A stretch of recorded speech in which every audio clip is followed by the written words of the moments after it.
Hello, hello. Good evening. Are we ready to get our ears blasted by the background music this game is using if I unmute it?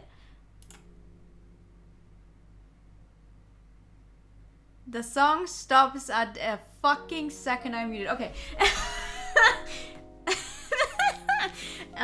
No, it's a nice piano melody that's playing. And you're welcome, everyone. Good morning. Thank you so much for the braid redeem. There we go. Thank you so much. Good evening. How's everyone doing? I hope you're all good. Good evening, good morning. It's all the same. Time zones? We don't need time zones here. We don't need time zones here. Everything is the same. It's newer time. That's the most important thing. The most important thing is that it's newer time. Good evening. Greetings. We are back. Well, I say back. We are back with the first time that we're playing this game. I love that moving puppy. I'm guessing it's supposed to be a dog. I don't know, but I like how colorful it is. It's definitely newer time. Let's fucking go. Wollen wir mal nicht übertreiben, ja?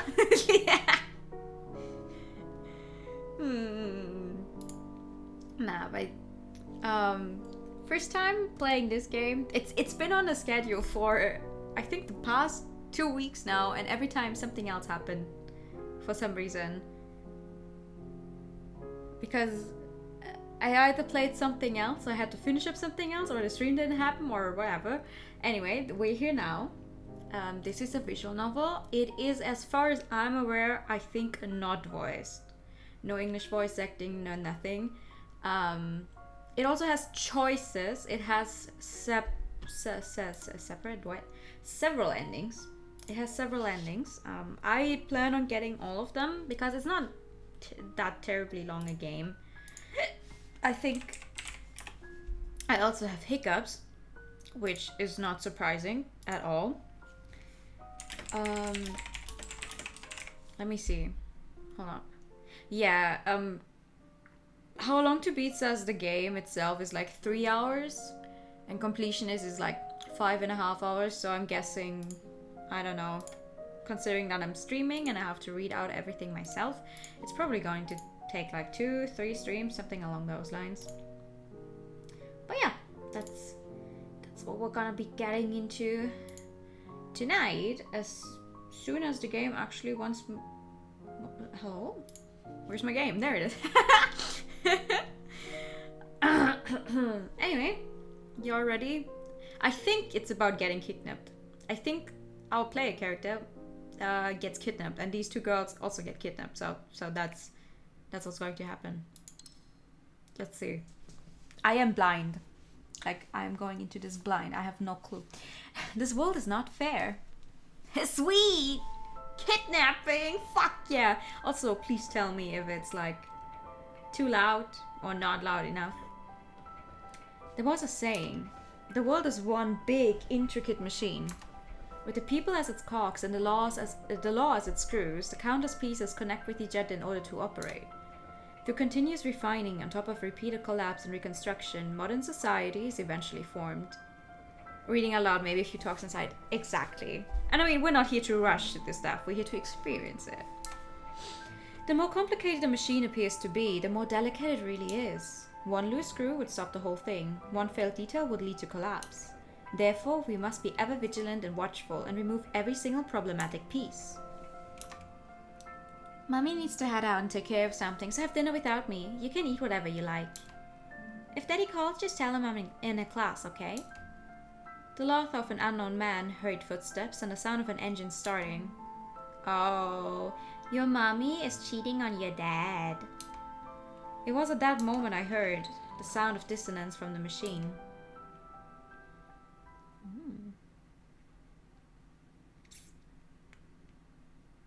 It was very cold. I felt a freezing chill as I regained consciousness. It wasn't so much that I felt cold when I awoke, but that an icy draft had caused me to wake up. As I opened my eyes, they were met by darkness. All I could make out was that I was in some sort of small room. This place was unknown to me. It wasn't my room, nor was it a hotel room. My head hurt as if I had a hangover. I tried to stand up in order to find some sort of light switch, but all I felt from my legs was numbness. I'm probably tied up, huh? Where am I? The smell of cigarettes and mold in the air was nauseating. As I fought to regain my bearings, I realized that something was not quite right. What happened to me? I don't like the music already, Jesus. A sense of unease overcame me. I tried to calm down and organize my thoughts. I recalled that I was on my way home from cram school. Wait, you still go to school and cram school, yet you're like, oh, I felt like I was hangover? How do you know what a hangover feels like, huh?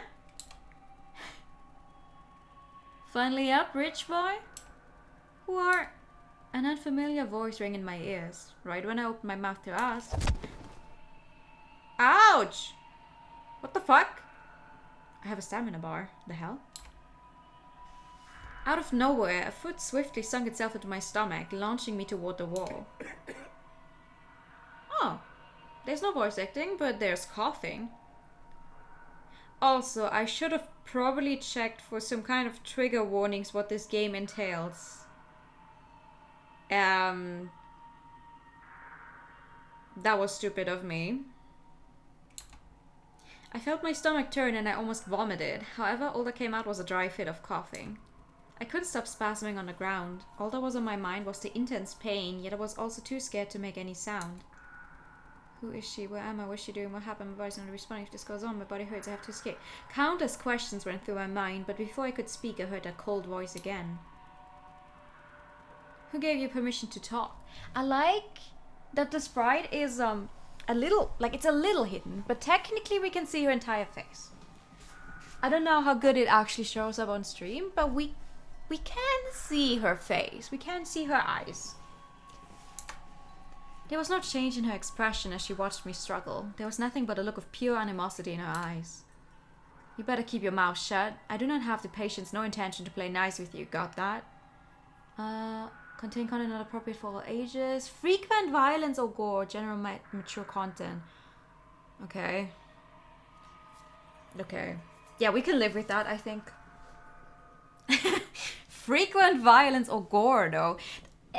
That depends, though. Is it shown in CGs or is it just described? Or I guess we'll see that when we get to it. I mean, my streams are set to 18 plus anyway. But, you know, don't want to get blindsided by something. But thank you for looking that up. I struggled to stand up, then came to the shocking realization that my limbs weren't numb, they were tightly tied up with rope. Makes sense if you get kidnapped. I struggled against it, but the rope was far tighter than I imagined. Ow! Wait. I cannot save here. I cannot save wherever I want, apparently. I think... Ah, we can... Okay. We can only make saves in between the chapters. Oh, that's gonna be fun. Rich boy, do you understand the words coming out of my mouth, or do you only respond after a good beating? Bitch. Oh, wow, okay. Another kick made me almost scream and curse at her. However, knowing now was not the time to confront her, I grit my teeth to force myself to stay calm. Anything I said at that moment could be fatal. I had to grasp the situation first. Violence or gore sounds like a general thing to write. Yeah, right? Also, like, general mature content, that's always just like... Okay, so... That could range from literally anything to, I don't know, people get killed on screen. Kinda. But... Oh, why are you coming closer? Suddenly she got closer. Not realizing her attention, my body instinctively tried to move away from her touch. Scared. Noticing my slight reaction, she gave a snort of contempt. The last shred of defiance disappeared as soon as the blade touched my body. There was no chance of victory, no matter how I resisted. I waited for her next move. All you could hear in a quiet room was our shallow breathing. The tip of the blade moved across my skin, making a small cut. My tensed up nerves were extra sensitive, detecting the exact temperature of the air, the crudeness of the rope, and the sharpness of the blade. There was a certain feeling of warmth from the blood that flowed out from the wound and down my arm. Nevertheless, my mind was extremely clear. Kidnapping, human trafficking, organ trade. A few possibilities came to mind, but there was no way to determine which. Since we have to hang out a little before I get the ransom, let me make a few things clear. Don't try to run or talk without permission. I don't mind breaking a few bones. Humans can handle a few just fine, after all. You hear me? I nodded quietly. I couldn't digest all the information at once, but one keyword stood out. Ransom. Yeah, that's when people kidnap you for money. And she keeps calling you rich boy. So they probably want a good fucking deal of money from your parents. The blade left my skin and I swore I heard a little sigh escape from her. There was a sound of light footsteps moving towards the wall. Before I could even feel confused, a glaring light broke through the darkness of the room. Well, that's not very bright, is it? What do you mean, a glaring light? I'm not able to adjust to the sudden brightness. It took me quite a while to finally open my eyes. What came into view was totally foreign to me. The room was roughly 300 square feet in size. Tell me an American wrote this without telling me an American wrote this. I don't know what 300 square feet is. But I'm guessing it's not a very big room. The wall that was meant for painting was now mottled, its original color no longer visible. Time had its way with the room, causing everything to become decayed. Be it the wooden chair, desk, or bed, the resulting smell of mold in the air was reminiscent of ruins you'll find in a movie. The owner of this place stood near the window with a taunting smirk on her lips. She has a mole under her eyes. Pretty. Never lived in a place like this, did you, rich boy? The words were clearly provocative. Bearing the burning pain, I tried to observe her through the lamplight. She was a young-looking woman. She wore a dark overcoat and a scarf, her shoulder-length hair casually scattered behind her back, with bangs almost covering her eyes. Surprisingly, she wore no face mask or helmet, nor made any attempt to avoid my staring. She didn't seem to mind her face being seen. She didn't have the stereotypical look of a criminal. Despite a hint of unease on her meager face, there wasn't an ounce of guilt within those dark brown pupils of hers that stared straight at me. In its feet vanish! You know what? I hate people like you. She was talking to herself, ignoring how pale my face was and making no attempt to elaborate. 27 square meters. This thing is bigger than my apartment. The room he's kidnapped... Wow, the room he's being held in after being kidnapped is bigger than my apartment. I hate it here. This was not a conversation, but a simple declaration. Declaration, sorry. Who was she? Where was I? What did she want? Why did she do such a thing? She's your kidnapper. You're probably either in where she usually lives in, or somewhere she scouted out to keep you in. She wants money, and once again, she probably wants money. Countless questions circled around in my brain, but not a single sound came out of my mouth when I opened it. What did eventually come out was something totally unrelated. Why me? She didn't give you permission to talk, bro. The unfamiliar dry voice sounded like some rough sandpaper. Why? The girl mumbled my question next to the window.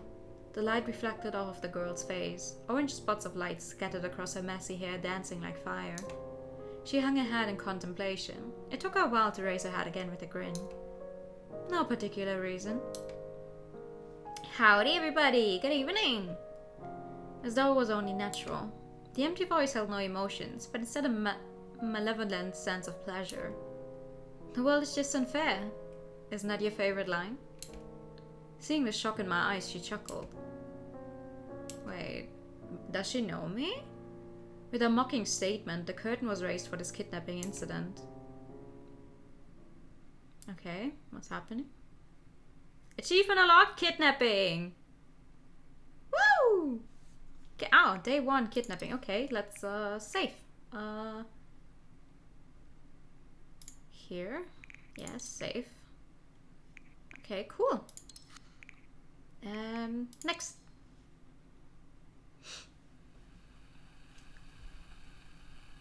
I stood in a world of darkness. There was no sky or ground, only endless darkness. A dream. I realized amidst all the fuzziness that I was in a dream, yet I couldn't control my thoughts.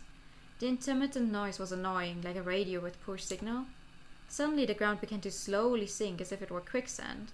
I tried to move my legs, but I realized I couldn't move. Anyone else as a child thought that quicksand would be something they would encounter way more often in their life than they ever did.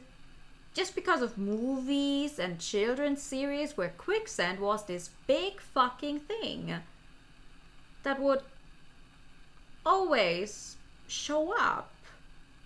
Or was that just me?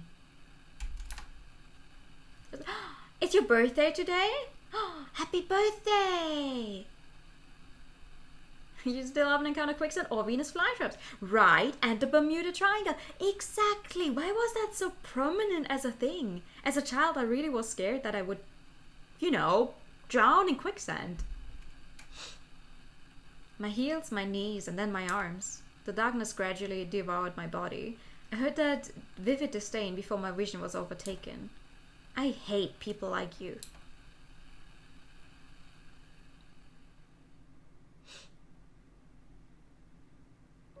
Oh, day 1, morning. Oh, hey, we actually... Whoa. Note updated. Stamina. Situation. Maiden? Oh, a girl with long hair and sharp eyes. She didn't seem to be older than 30. Her pale skin didn't appear to be healthy, and she wore a clearly outdated overcoat and scarf. I still didn't know who she was. If only I could get her name at least. Why did she pick me as a target? Oh, what time was it now? I couldn't tell the time. I needed to escape. Untying the rope was my only option. The only exits were the door and the window. Was there really nowhere else? I could try to converse with her. But the relationship could be beneficial. Oh, okay. Still have a... You got maidens! Actually, I talked with a friend earlier. Because I sat there thinking like, damn, I had an idea for an emote and I couldn't remember. And they were like, a maidenless emote? I'm like, what? No!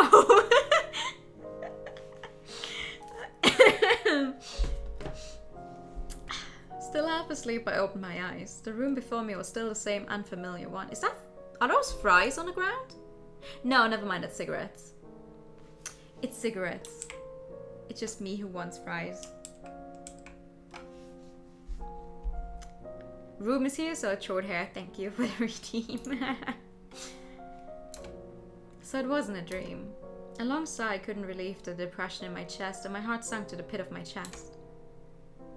Hey! That's a Robbie Reeby poster! Is that the same company behind this game and Robbie Reeby? Because if so, that's interesting, for one. Both are probably as edible as the other of the floor. That's very true. Robbie Reeby is a side-scrolling, really hard platformer game, actually. It's super cute. The characters are super cute, but it's horribly hard. I don't have it. For once, I don't have a platformer that I bought just because it looked cute and then found out it's a platformer. No, this one I know. I was kidnapped. What was the objective? What should I do? Your apartment might be smaller, but at least it's nicer, right? Yes, yeah. It is nicer. I'm actually very proud of my apartment. It's not exactly where I want it to be yet, but it's, it's my first time living on my own, so I'm slowly making it look the way I want it to. At least I don't have a bunch of cigarettes on the ground, that's for sure. My mind was all blank. There was more confusion and fear. It's been said that in the presence of a threat, you either become petrified, try to flee, or try to fight. Reflexively, stopping your actions to avoid catching predators' attention was probably the best way to describe how I felt. I tried to pull the rope, but nothing happened. The headache was hard to bear. The pain medication I usually kept on me was in my bag, which was out of reach in my current state. Damn it. My mind did get clearer after sleeping. Everything that happened yesterday still felt like a dream, but the reality of it was right before my eyes. It takes up smoking, and I get the feeling that the Pikachu redeem is going to get a lot deeper. I'm not going to start smoking ever. In my childhood, I was subjected to secondhand smoking a lot. I do not plan on ever smoking myself.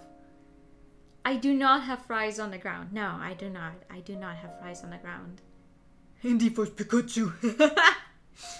Morning light brightened up the room. I could see the peeling paint on the wall and the old pieces of furniture. There was nothing but decay, as though it was untouched for a long time.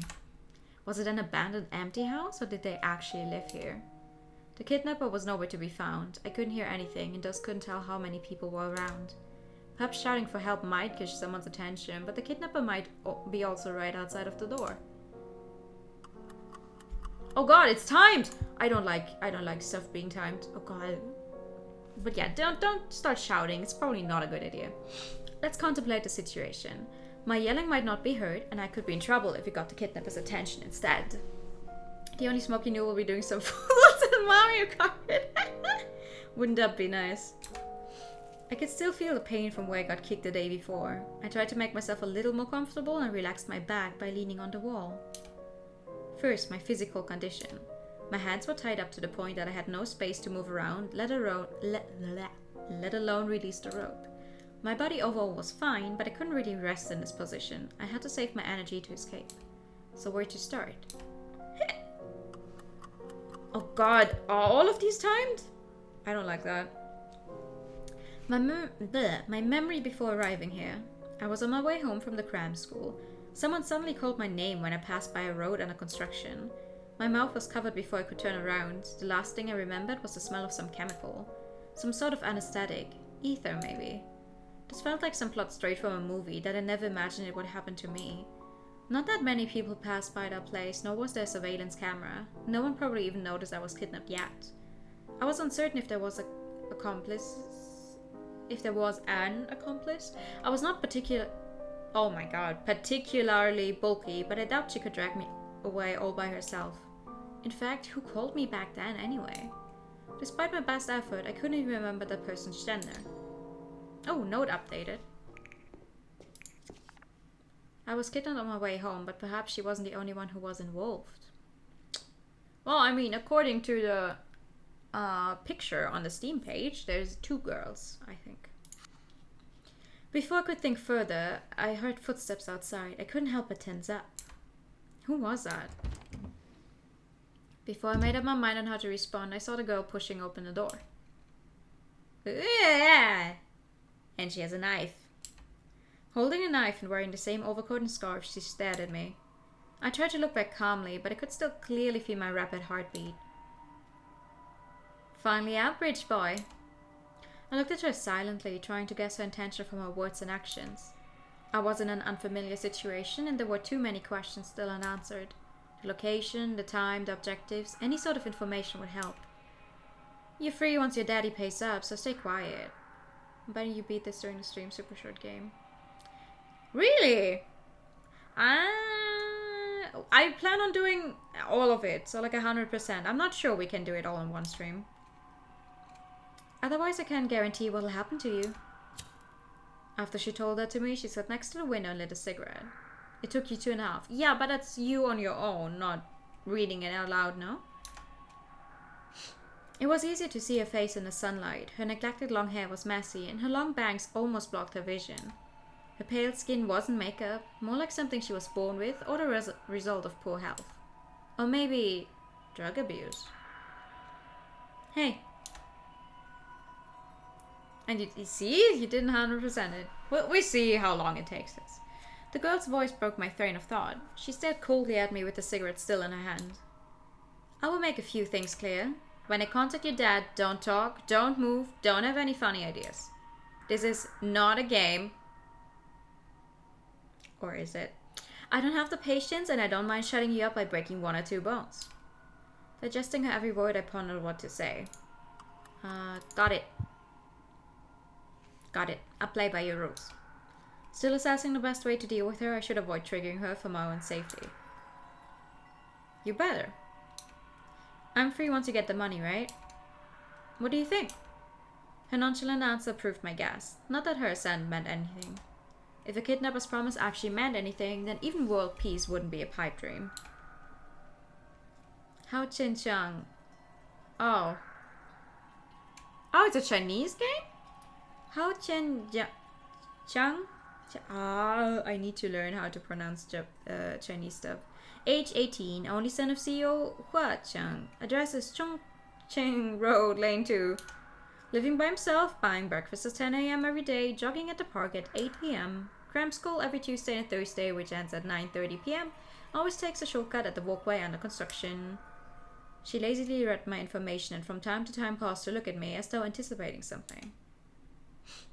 Quite comprehensive. It seems a bit like a joke. A little. She grunted after noticing my lack of reaction. Leaking personal information wasn't new, but it was still uncomfortable to hear someone knowing your daily routine like they know their own garage. Zhang at the Changchong Road, yeah. If she knew that much about me, did that mean an acquaintance of mine was behind all this? My best attempts to remember still failed. Hard to believe she had any reason to pick me. No one but my parents and the building's security knew my schedule, and none of them could be the leaker. First things first. You don't have to keep my feet tied up, you know. Oh. I have no intention of running. Even if you don't believe me, my hands are still tied. Also, you have a knife. I couldn't run away like this even if I wanted to. It's really uncomfortable being tied up like this, and it's just She told you that you're not allowed to talk unless being asked, right? You shouldn't keep yapping away like that, my dude. I told you before. Ah, thank you for the posture check. We're gonna get our bones broken in a second as well, I think. And for the hydro time. She interrupted me. She squatted before me and looked me right in the eye. I hate people like you. Having too much money to spend, never tasting any pain, and everything just goes your way. You know nothing, yet still act almighty like some big shot. Uncomfortable. You think I care? Let's make you more uncomfortable, I say. What a messed up personality. I felt animosity but didn't want to explain it to her. Too many people found society to be unfair, always blaming their failures on someone else, thinking they were victims of the system. If it was that easy to convince her, she wouldn't have kidnapped someone in the first place. Got nothing left to say now. Noticing my silence, she tried to provoke me. Look away. Don't let her provoke you. Don't do it. He felt the cracks. I wasn't dumb enough to argue with someone with my hands tied, especially if said person was holding a knife. Loser. Thank you for the non-binary. Seeing as how I didn't respond, she sneered and lost interest in me, returning to the window. Oh, another update? Ah! I want to click it! Oh, action mode. Thank you for the pet. Here you can choose various actions. When your action point reaches 0, the next phase will begin. Oh, chat, talk to a kidnapper, observe, look at the items in the room, rest, restore stamina. Well, we can only do a few things right now. Wait, what does it say here? Ah. Her animosity against rich people made it impossible to communicate with her. I mean, that's valid. Okay, we want to chat. We need more information. Oh! Talk mode. Click on one of the topics. The list will change as you progress through the story. Click on the icon to return to the previous page. I would like to talk to her. And I would like to ask her what her name is. Maybe she'll answer. What's your name? The girl was staring at her phone and didn't hear my question, so I repeated it. Huang Yi. She carelessly said 2 syllables before suddenly shutting up. She raised her hand and looked at me cautiously. Say again? I secretly remembered the partial answer, but acted as though I heard nothing. You think I'll tell you, just so you can call the cops later? Oh, this looks like the... this looks like the line was fucked up there. How should I address you then? Hearing my response, she burst into laughter. How do you address me? Are you out of your mind? You can address me any way you want. I'm not here to make friends. Overvoice for 2 minutes. Okay. Let's chat with her in overvoice then. Listen, imagine you, I don't know, imagine you're being kidnapped. Imagine being the kidnapper and the person you kidnapped, they just suddenly start talking with you like this. I I think I would beat the person up. I'd be like, what the fuck is your problem? What do you want? Are you an idiot? You would get kicked out, right? It's like, Are you even taking this seriously? Like, what the fuck? You're literally being kidnapped right now. You're in danger. I could slit your throat if I wanted. And you're just sitting there like, chat redeemed the points to make me speak like this. I would appreciate that. If you were kidnapped and the kidnapper was talking like that, it'd be super unsettling. Yeah. You know, a game where you get kidnapped and the kidnapper is someone like with one of those big masks, and like not a mask that covers just the face, but those animal costumes, those big heads. Imagine, that would be horrifying. And then the voice comes out all squeaky like this. The voice comes out all squeaky like this, and it's all like, ha ha ha, I got you now. You're going to die unless you do exactly what I say. And your parents fork over the money. Just act like you're streaming the kidnapper will think you lost your mind. Money, of course. Do you think I enjoy kidnapping people? I don't know. She grunted in disdain, then her mouth broke into a nasty smirk. Of course, teaching a type of lesson feels good too. Otherwise, you would think the whole world revolves around you. Her words were still aggressive. I still had no idea why she was so mad. Everything else aside, just the fact I didn't even know her in person made it bizarre that she had such a grudge. What happens after you get the money? Can I get some water, chat? Just give me high to redeem. Ugh. I don't think you would survive that night. What happens after you get the money? Kidnapping is naturally for money, but money for what? Will they ask for more, escape abroad? And most importantly, do they intend to let me go? You're still looking because food. Hope you enjoy your food. What do you think? She raised the corner of her mouth and returned the question. Her non-committal smile was creepy. It's none of your business anyway. You just pray your daddy pays up soon. That amount is nothing to you, right? I don't know what kind of amount we're talking about, by the way. I hope so too. Bringing this up covered my mind in shadow, but I couldn't do anything about it. Posture check! Okay, we have one more action. We should rest, I think. Because our health is already in the yellow. I should rest when I get the chance. Good, okay. I wasn't sure how much time had passed, and I had grown hungry. My head still hurt a little, and my tied up limbs only made me moody. She just sat there staring at her phone. She kept dialing some numbers with an anxious expression. Why don't you eat something? I'm not hungry. Did you already eat this morning? Just cut to the chase and stop being around the bush, will you? She replied coldly, staring at me with a certain annoyance. I want to go home. You think that's funny? She showed no appreciation of my direct response or my sense of humor. You want money, right? How much? None of your business. I tried to negotiate with her, but she just looked even more annoyed. Look, if you let me go now, all my money is yours. All the cash on me in my bank accounts, that should work, right? I would say nothing and pretend this never happened. I live by myself anyway. No one will suspect it if I just say I took a walk. Shut up. You think I'm a fool? Why should I believe you? You think you can talk your way out of this? Shut up and wait for your daddy to pay. She snorted and showed no interest in my proposal. What if he won't? He will. She interrupted me, raising her eyebrow in response. You will be in real trouble if he doesn't. I realized her implication. My dry chuckle felt bitter. She had a point. I would be in trouble without the ransom. I suppressed my worry, knowing it was not the time to panic. My priorities were collecting as much information as possible, replenishing my stamina, and finding a chance to escape. Can I have something to eat or drink? I haven't eaten anything since yesterday. Oh, the rich boy is already hungry after skipping one meal. Yep. I admitted without hesitation. My hunger was real, and there was nothing impressive about hiding that. She couldn't retort, so she poured me a glass of water from the bottle after a grunt. From the bottle. I can't grab it unless you untie me. Just lick it like a dog. I tried to convince her to loosen up the rope, but she had no intention of doing so. Yeah, drink. Listen, she is giving you something to drink. You should drink it. Doesn't matter if she makes you drink it like a dog. What else does it say here, by the way? Her last name was Huang, but I still have no recollection of her. Oh, okay. No, please hold it still.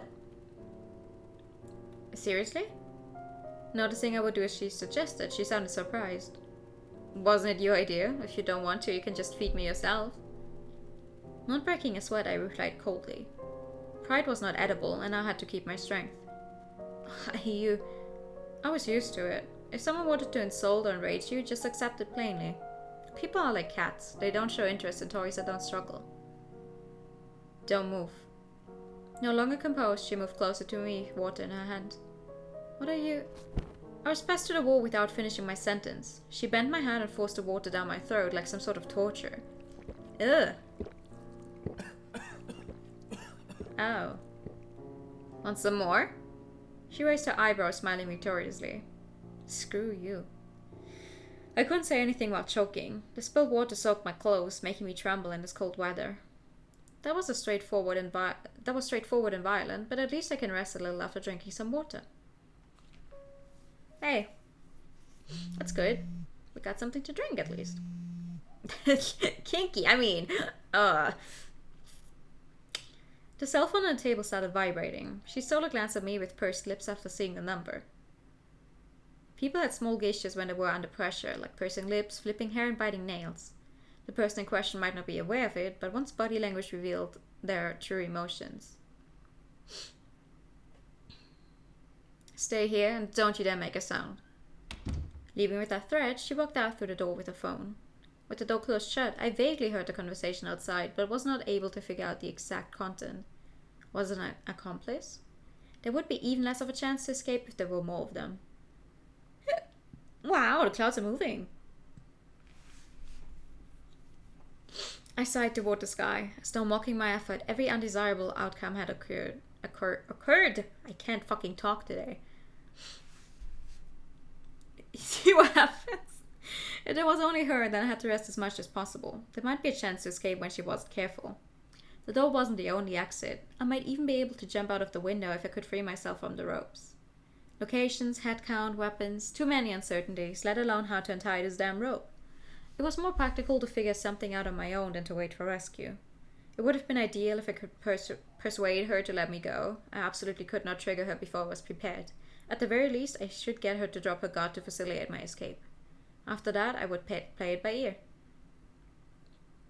I mean, he's keeping comparably calm. Observe.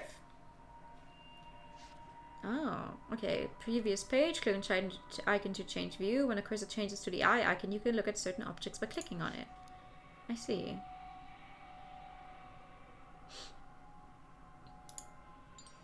You can see the sky from the window. I should be able to collect more information if I can get closer. I feel fine. After I rest, I should ask for more. Wait, what? Oh no! Fuck! I wasted an action by clicking on the wall. I think. Or did I?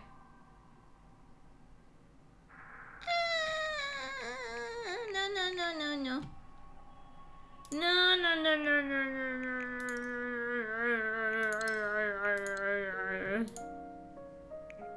Or maybe it's not two. Maybe this is her when she was younger and we met her when we were like younger.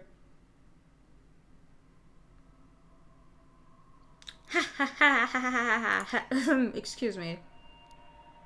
We want to click the window. Okay. It is not locked. However, since this place doesn't appear to be in the first or second floor, jumping out of the window is a no-go. This makes the door the only exit out of here. Boulder's job acting as well to your progressing. I hate this! I would like to check the bag. The yellowing paper reveals signs of age. It seems to be some popular video game from the past. There's nothing usable as a weapon except a pen, which is a poor choice against a knife. Okay. What's on the other side of the room? Oh, time. A Closer look reveals that the clock is not even moving. The hands point at 5:46. So all my time estimates are pointers now. Who knows how much time has passed? Even though I don't know the time, at least I'm not misguided by the wrong information. Use the chair. My hands are bound. My hands are bound. I can't do anything. I talked to her about video games during the kidnapping. I think that's our bag actually, though. So what happened? Smack them. I can't move! The sunlight shone through the window at a certain angle, adding some dynamism to the dog room. Even the moldy smell seemed to be much fainter. Damn it. The girl walked back and forth in the room, anxiety clear on her face. What's wrong? Your dad doesn't believe you're with us? What an idiot. He probably thinks it's a scam. This outcome was only natural. Even I would not take this sort of call seriously. His baby boy will suffer if he doesn't come around soon. What's so funny? You think I won't lay a finger on you? She frowned upon hearing my laughter and then took out her weapon threateningly. No, it's just that I'm not that important to him. What do you mean? You're not trying hard enough. Either the ropes or your limbs wanted to us to give you eventually. Yeah, I know. We're trying to conserve strength right now, though. Then she have to set you up right. Keep doing it every time she leaves the room out of spite. Noticing how odd my statement was, she raised her eyebrow and followed up. I haven't contacted my family for a long time. Our relationship isn't as close as you may think. Ever since I got kidnapped, I've been wondering if I should tell her that or not. It was a poor choice for a hostage. Maybe she will let me go or silence me instead. However, it was only a matter of time before she found out, so I might as well have been transparent here.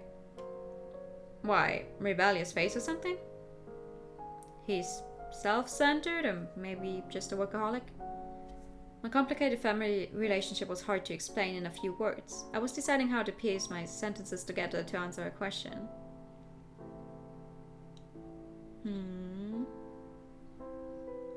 He spends half a year abroad and never cares about the family. He will work till midnight even when he's back in Taiwan. I don't even see him that often on holidays. It's always about the company. It's all for the stockholders and employees, blah blah blah. In my opinion, it's all for his own ego. Whether it was my graduation, birthday, or even car accident, he never showed up. Not even a single damn call. Clearly, his job is far more important than me. He probably wouldn't even know about the accident if not for the hospital calling an emergency contact. I tried to shrug, but my tied up hands made it impossible. Anyway, he doesn't care if I'm dead or alive. He might even feel relieved about me getting kidnapped. Sorry about that, but you would have better luck with his secretary. Hell, if you let me go now, I can even tell you his secretary's number as a bonus. I proposed to her half-jokingly, yet her reaction was unexpected. She didn't open her mouth, instead just looking at me coldly from beside the window. You think that's funny? To my surprise, she walked to me while flipping her hair. You think you deserve sympathy? Want me to pity you? She grabbed my collar and pulled me so close I could feel her breath. Car accident. Hospitalized. Your daddy doesn't give a shit about you. Be fucking grateful that he didn't leave you a pile of debt. You think everyone has a happy family? School, meals, a home? So many things you take for granted aren't the case for us. Stop acting like some victim if you know nothing. You just make me want to puke. Every word was delivered clearly. Her voice contained a certain indescribable weight. Seeing me not responding, she let go of my collar and spat on the ground angrily. I'm wasting my time. Realizing she might have spoken too much, she turned her head away and returned to the window like a bursted bubble. Well, that didn't work. I sighed lightly. Things wouldn't be that easy after all. It was true, I wanted to win her pity, but that was no lie either. A father always working and a mom never home, not see much of my family. Every time I was home, all I could see upon opening the door was the vast, empty living room. I noticed how big the house was, so big that I could only feel emptiness.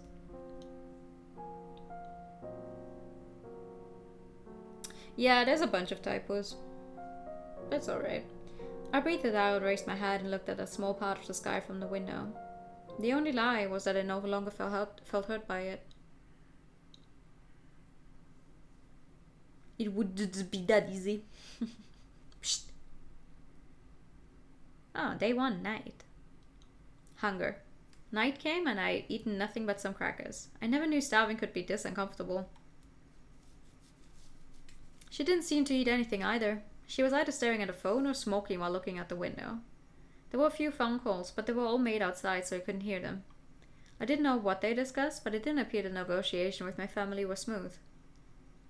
After all the hesitation, I decided to ask her. What? I need to go to the bathroom? She stole a glance at me, but acted as though she heard nothing. I said, I need to go to the bathroom. I repeated myself. This time she slowly turned toward me. She probably didn't expect my physiological needs. Jesus Christ. She opened her mouth awkwardly but couldn't say anything. Can't you figure something out on your own? Clearly the type that got angry when having nothing to say, she turned her head with a stern face, knocking on her desk with her knuckle. Realizing this might be a chance to make her untie the rope, I grew silent. Not knowing my plan, she acted carefree, but kept stealing glances in my direction. Since it was about time, I sighed innocently. Guess I have to do it here after all. Wait. Seeing I wasn't joking, she stopped me with a darkened face. Wow! Why are we using that word? I'm not saying that. Are you stupid? Can't you go to the bathroom yourself? Staying in an old house was one thing, but even a kidnapper wouldn't want to stay in a room filled with crap. But I can't even unzip myself like this. You tied him up! Oh, Jesus. What's happening? That's so annoying! She pushed me to the wall suddenly and turned me over. I panicked over not seeing anything. I tried to turn myself back, but only heard a cold voice next to my ear. Be quiet. She pressed my body with her elbow and I felt a cold sensation on my back. No question about what that was. No talking, no struggling. If you move, I step. If you yell, I step. She wasn't going to castrate me, was she? She knew that even without my genitals, I still need to go to the bathroom, right? Oh my god, that's wow. I kept under control and made sure I didn't speak, quietly awaiting her next move. Suddenly, the restriction on my hands disappeared. Oh. It was quite a relief, both mentally and physically. My hands were finally free, and I felt all my energy was... What? Felt all my energy was used up? Imagine miskicking here. Yeah. I never thought moving freely could bring such happiness. Even my shoulders and neck felt much better. If I could move my hands, my chance of escape was much higher. Raise your hands. As though she saw through me, I saw the sharp knife when I turned around. Eh? I told you to raise your hands! Wait a sec, I won't... She was totally not giving me a chance to explain myself. Not risking my own life, I raised my hands obediently. I can't escape even without the rope. Who would be so dumb as to fight someone with a knife? She ignored my nagging and showed no hesitation with her movements.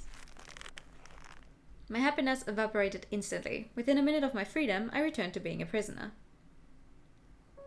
Oh, there's a bathroom! One glance at the bathroom, and antiquated was the only word I could think of to describe it. The old bathroom naturally wasn't huge. The light from the window was the only illumination, and the air smelled of mold. The tiles were engulfed with dirt, the bathtub covered in tiles, and the... What? Okay, yes, the bathtub covered in tiles, sure. And the ink green toilets all looked like products of the last century. The drain was so nasty I couldn't even look at it.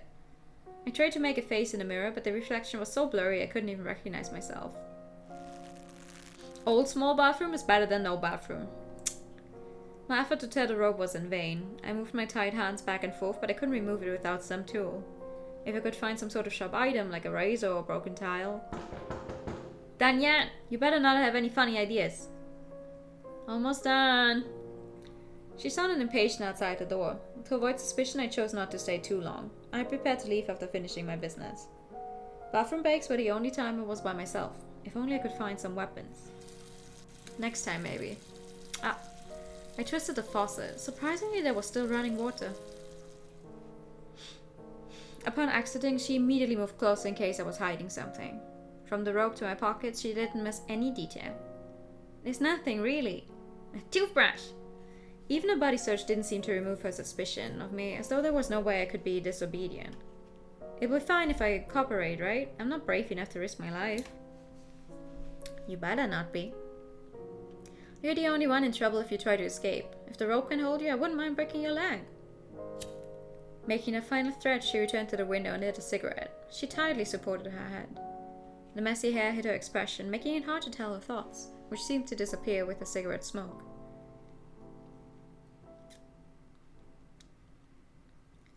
Store some hot water in your pocket and splash in her face with it. Pocket water! Wait a minute. Hey. She recklessly went through my cell and asked suddenly, why didn't you have your mom's number here? I accidentally deleted it. This is so funny to me. How would she know? I mean, I'm aware that she would probably know if it was his mom's number, because most people, I guess, have family members saved in their phones as like mom, dad, grandma, or some variation of that. Not me. If you wanted to find my parents in my phone, tough luck. Because I have them with their full legal name. I have everyone I know with the full legal names in my phone. I don't save numbers with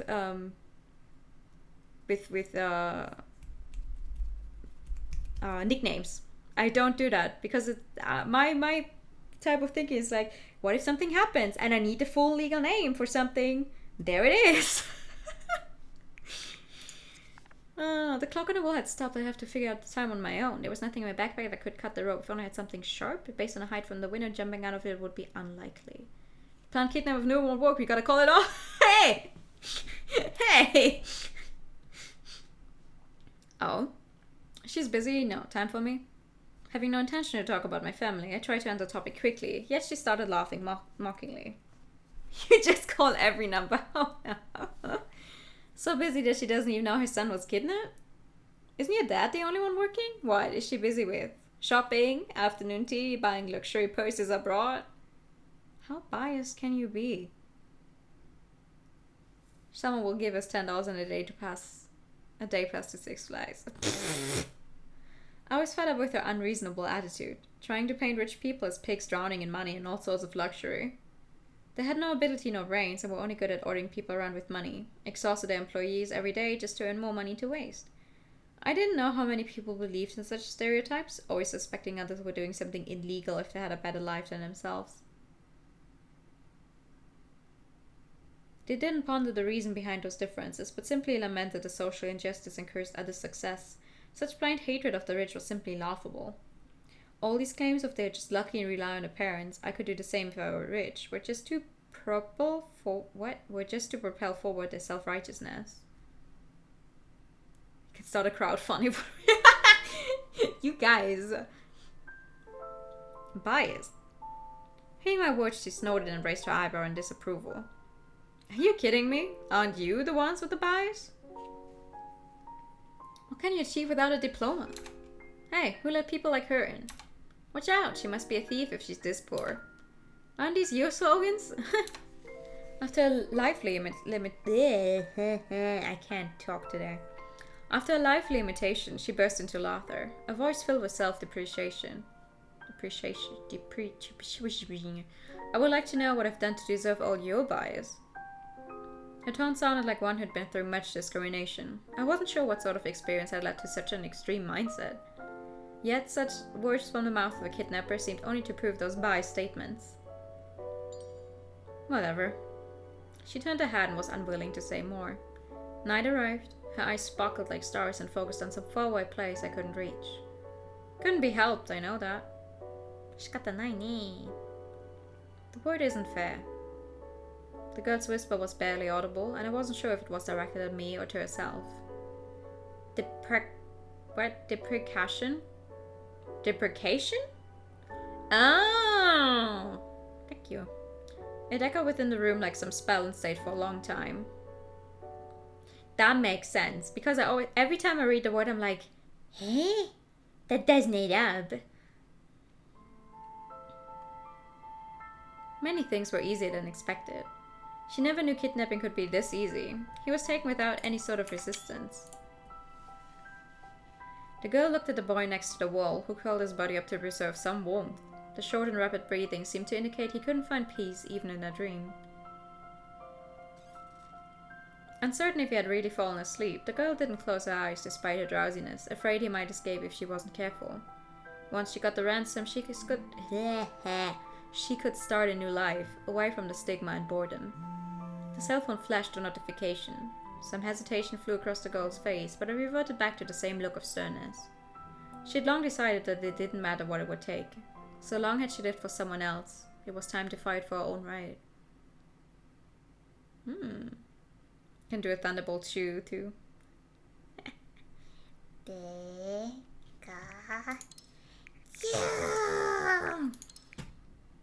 Not really. Doesn't work as well as my other Pikachu sound.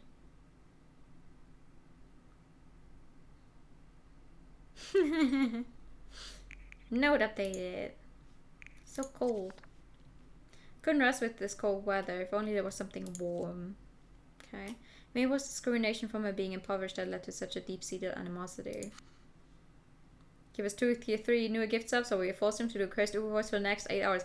8 hours? You think my voice can do that for 8 hours? Wow. You have a lot of trust in me. So cold. I didn't feel bad after I slept. Instead, I felt even more tired. I was hoping to find a chance to escape when she fell asleep. However, time passed and she didn't show any sign of closing her eyes. I couldn't help but fall asleep first. The last thing I saw was her lighting another cigarette. My body must have really been exhausted if I could fall asleep like that.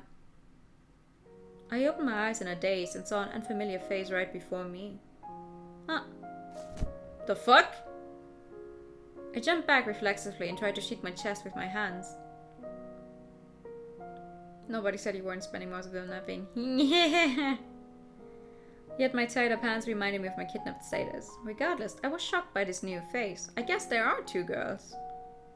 The fuck? I stared at the new girl before me. The first thing I noticed were her beautiful eyes. Clean, light brown, like pieces of amber. Her thick coat and dark red sweater looked pretty old. Her small body suggested she might have been in junior high, so she was clearly unfit for a place like this. I didn't know who she was, but I easily noticed a knife in her hand. She stared straight at me, but showed no signs of speaking, which somehow emitted an inexplicable pressure. Who are you? I tried to ask her, but she refused to answer and shook her head. She was on guard of my every movement with pressed lips. There was no sign of the kidnapper around. There were only the 2 of us in the room. In other words, a good chance to escape.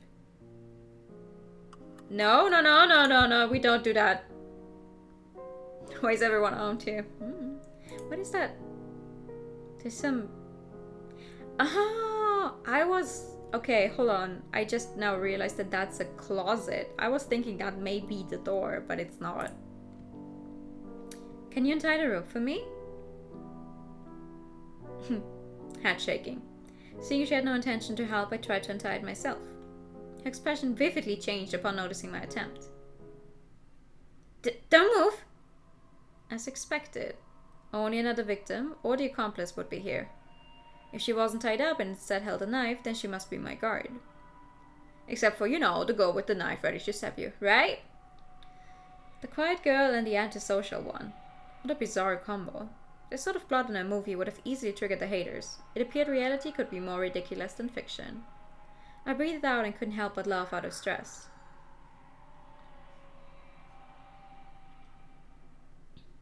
I had no idea why they would pick her as a partner. I could defeat someone of her size even if she held a knife. Assuming she was alone. Is there anyone else here? There would be no progress if I didn't strike up a conversation. I decided to speak proactively after giving it some thought. She stared at me tightly with no response, making one wonder if she understood. You asked to guard me, right? Still no response. Can you untie the rope for me? I can feel them now, and if it stays like this... She shook her head, finally speaking after being silent for a while. Big Sis told me not to listen to you. Her voice was light and quiet, like smoke in the air. I finally heard her speak, yet it was frustrating to hear something so pointless. Who's this big sis? Is she the one with long hair that kidnapped me? Where is she? I need to talk to her. Oh, she's thinking. After continuously asking her questions, I got not a single answer. That's not true. You got one answer. Perhaps I was asking them too eagerly, and that made her cautious. She looked at me suspiciously, but refused to say anything. I told myself to hang in there. I had to stay calm in these situations. I took a deep breath to suppress my unease. I tried to smile to lighten up the mood. Do you have anything to eat? Don't tell me your sister doesn't allow that either. I had no strength with an empty stomach. I hadn't eaten anything since yesterday, and my stamina went out fast in this cold weather. I had to save my energy for my chance. This was a war of attrition. Either she'd let me go, or I'd give up first. Answering with actions, she put a bowl on the ground, grabbed the water bottle with difficulty, and carefully poured some into it. Here. She handed me the bowl and then brought me a pack of crackers. Worrying I might escape, she never moved her gaze away from me. The hand grasping the knife never loosened up. Observing her actions quietly, I hoped to read her thoughts, but couldn't discern anything except stress. I drank the water with much effort, spilling quite a bit on my clothes due to my tied-up hands. My clothes were wet again after finally getting dried. The hot crackers tasted like pure flour alone, hard to swallow even with water. I knew it was not the time to be picky. I had to cherish any opportunity to replenish my strength. Noticing her conflicting gaze, I asked, "What's wrong?" "Big sis is not a bad person. She will let you go when she gets the money. So please don't move." I will cooperate. At least for now. I didn't finish the full sentence, but she already looked happy and clearly dropped her guard a little. I'm gonna fucking play you like a fiddle. Organizing the information I could gather, I started to plan my next steps. Would the teacher notice something was wrong if I hadn't gone to the cram school for 2 days? Unlikely, considering how often I skipped it. Unless it lasted long enough, but even in the worst case scenario, they would only contact the parents instead of the police. I started to regret not having more friends who would notice me going missing. Accepting her to let me go upon getting the ransom, would it really be that easy? Remembering that vague smile, I didn't feel very assured. Oh, thank you for the hydrate time. 1 second. Thank you. It'd be funny if his family's wealth was all based on stock options, didn't actually have the cash to pay. Imagine they're just heavily invested in NFTs or something.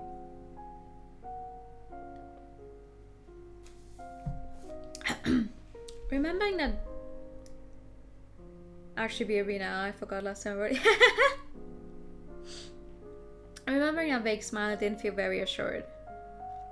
The girl was squatting next to a wall and stared at me while hugging her legs. There was no curiosity in her eyes, as though nothing interested her here. She was just guarding this place at someone else's behest. Big sis, huh? Considering their relationship, it was unlikely she planned the kidnapping. She was most likely just an accomplice following orders. Unlike some stereotypical bad girls who smoked or dyed their hair. Oh wow, the bad girls, they're out there dyeing their hair? Phew, no. She looked like a well-behaved but shy kid, at least if I hadn't met her in this situation. So who was planning all this? Somehow I felt things weren't as simple as they seemed. There were too many points of suspicion if they were the ones planning this. Even carrying me here should have been problematic for them. Also, the person she was contacting concerned me as well. Hey. I called out to catch her attention and tried to start a conversation. She was younger than the kidnapper yesterday, and with much less animosity. There might have been a chance to convince her. How did you get my information? You're a student, right? Do you know what you're doing? She stared at me with no change of expression. I wasn't sure if she heard me. This might be even more troublesome than the other one. I could at least guess my kidnapper's thoughts if there was some sort of conversation. I was only wasting my time here at this rate. I don't know what she told you, but this is kidnapping. I tried to sound more threatening to make her talk. There would be punishment even if you're underage, and that would involve your family too. Do you know that? Do you really think 2 girls who are around your age and go kidnapping you have a family, especially considering how she reacted yesterday to you complaining about your family? Kidnapper takes someone else immediately. So you, NFTs, ooh. They're just using you. They might blame this all on you later. Big sis would not do that. She abruptly interrupted me. How can you be so sure? Just because she was kind to you? Do you think she would still be on your side by then? Finally making her talk, I tried to push forward. Has she told you a plan after getting the money? Do you really know her? Uh-oh. Big sis would not do such a thing. You're the one who doesn't know her. She interrupted me loudly and stood up all of a sudden with her little body shaking. I didn't expect such a big reaction. Perhaps her relationship with her big sis was closer than I thought. Of course I don't know who your big sis. I stopped for a few seconds and stared at her coldly. All I know is that she's a kidnapper. That's all that matters. Liar, you don't know my big sis. She raised a knife and yelled at me with her chest heaving up and down, but swallowed the word before the key part. Why then? Big sis is just... Facing my questioning, she lowered her gaze. Worrying she might get too agitated and really harm me, I decided to change the subject despite my desire to continue. Anyway, I don't get it, but you better give it some thought. I coldly ended the conversation, leaving her staring at me hesitantly. No matter how much faith one had in others, no one would stay still after hearing those words. I wasn't sure how effective that was. I could only wait and see. It's not like that. Not able to retort, she squatted next to the wall in depression, mumbling with her head in her arms. Seeing her almost about to cry made me feel a little uncomfortable, but I would do anything as long as I could get out of here. Besides, they were the ones at fault here. There should be no sense of guilt involved, even if I hurt them a little. Who knows?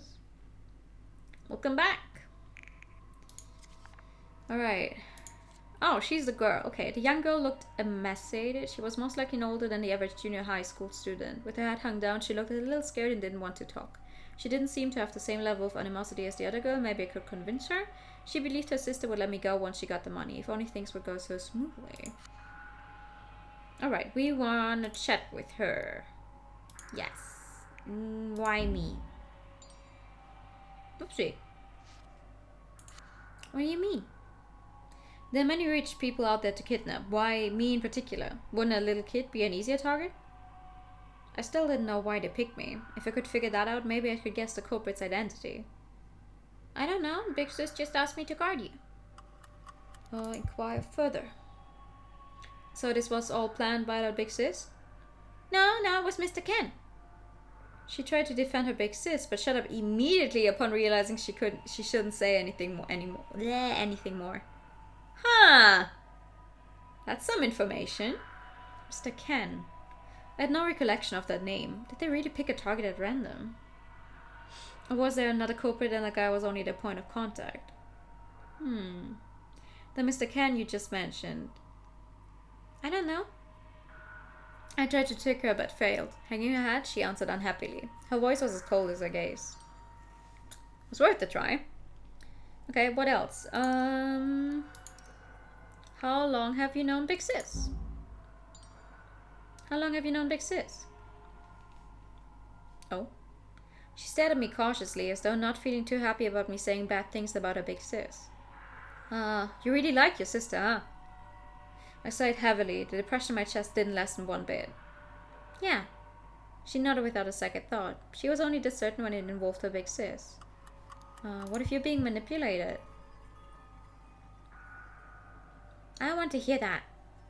She awkwardly turned her head to hide it behind the book and refused to talk to me further. Okay, worth a try. I would like to observe the room, I think.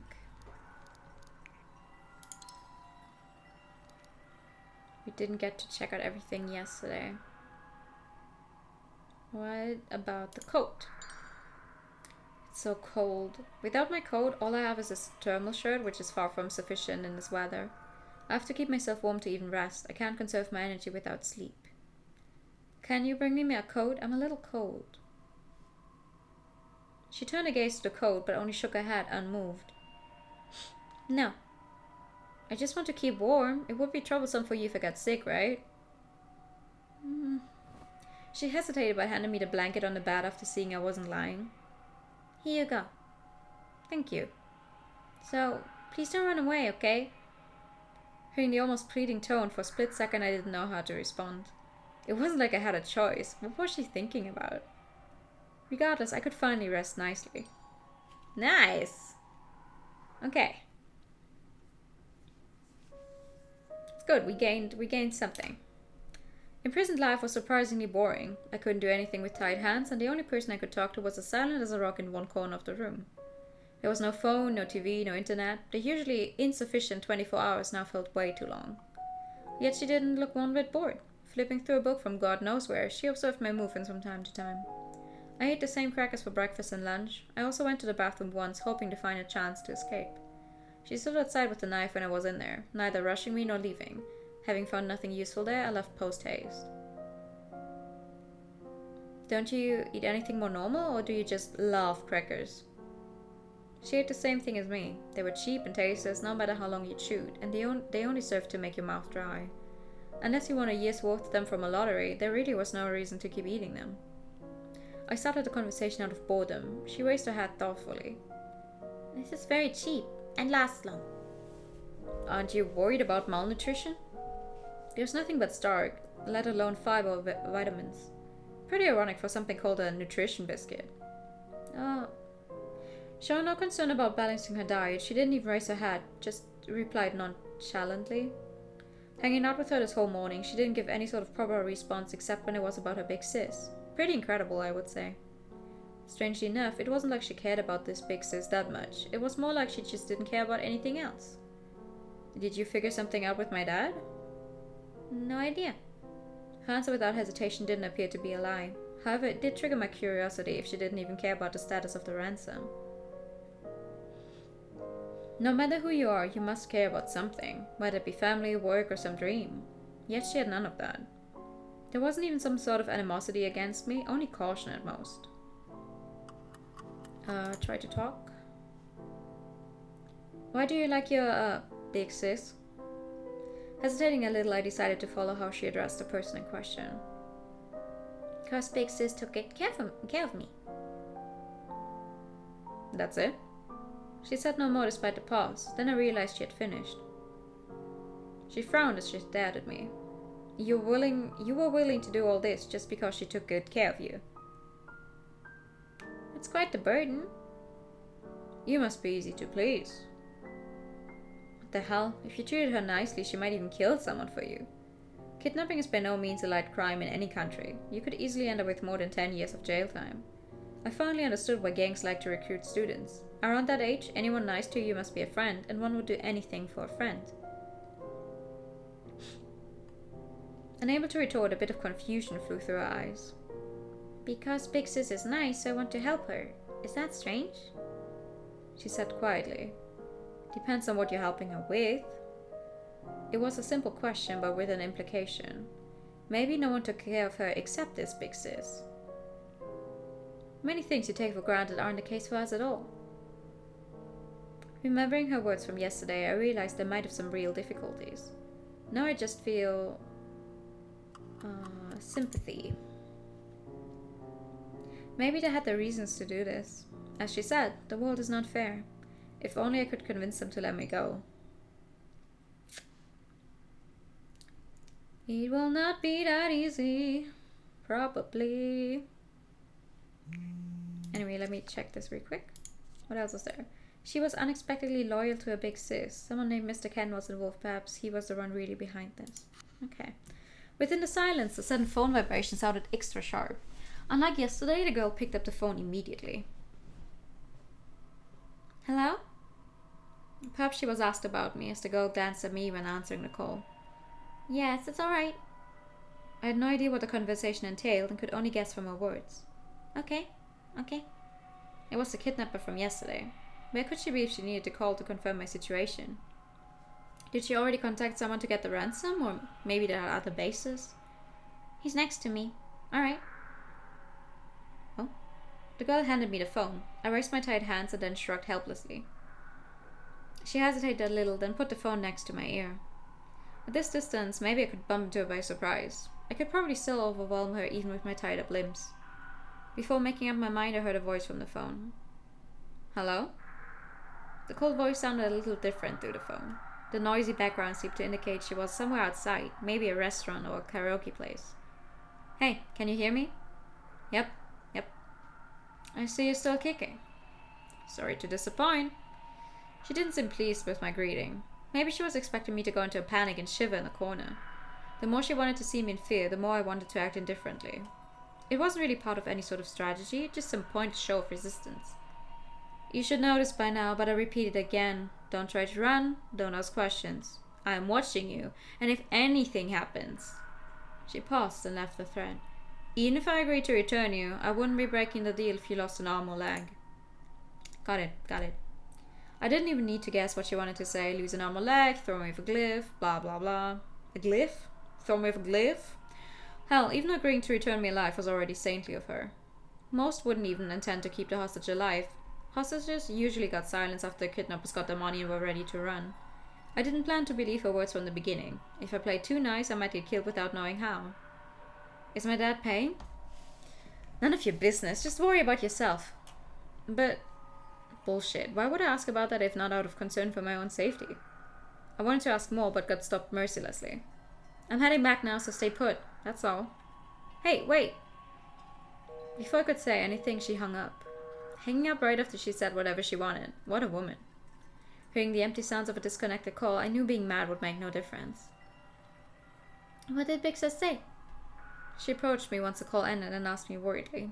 Within that short period of time, I wondered what to say. Answer honestly.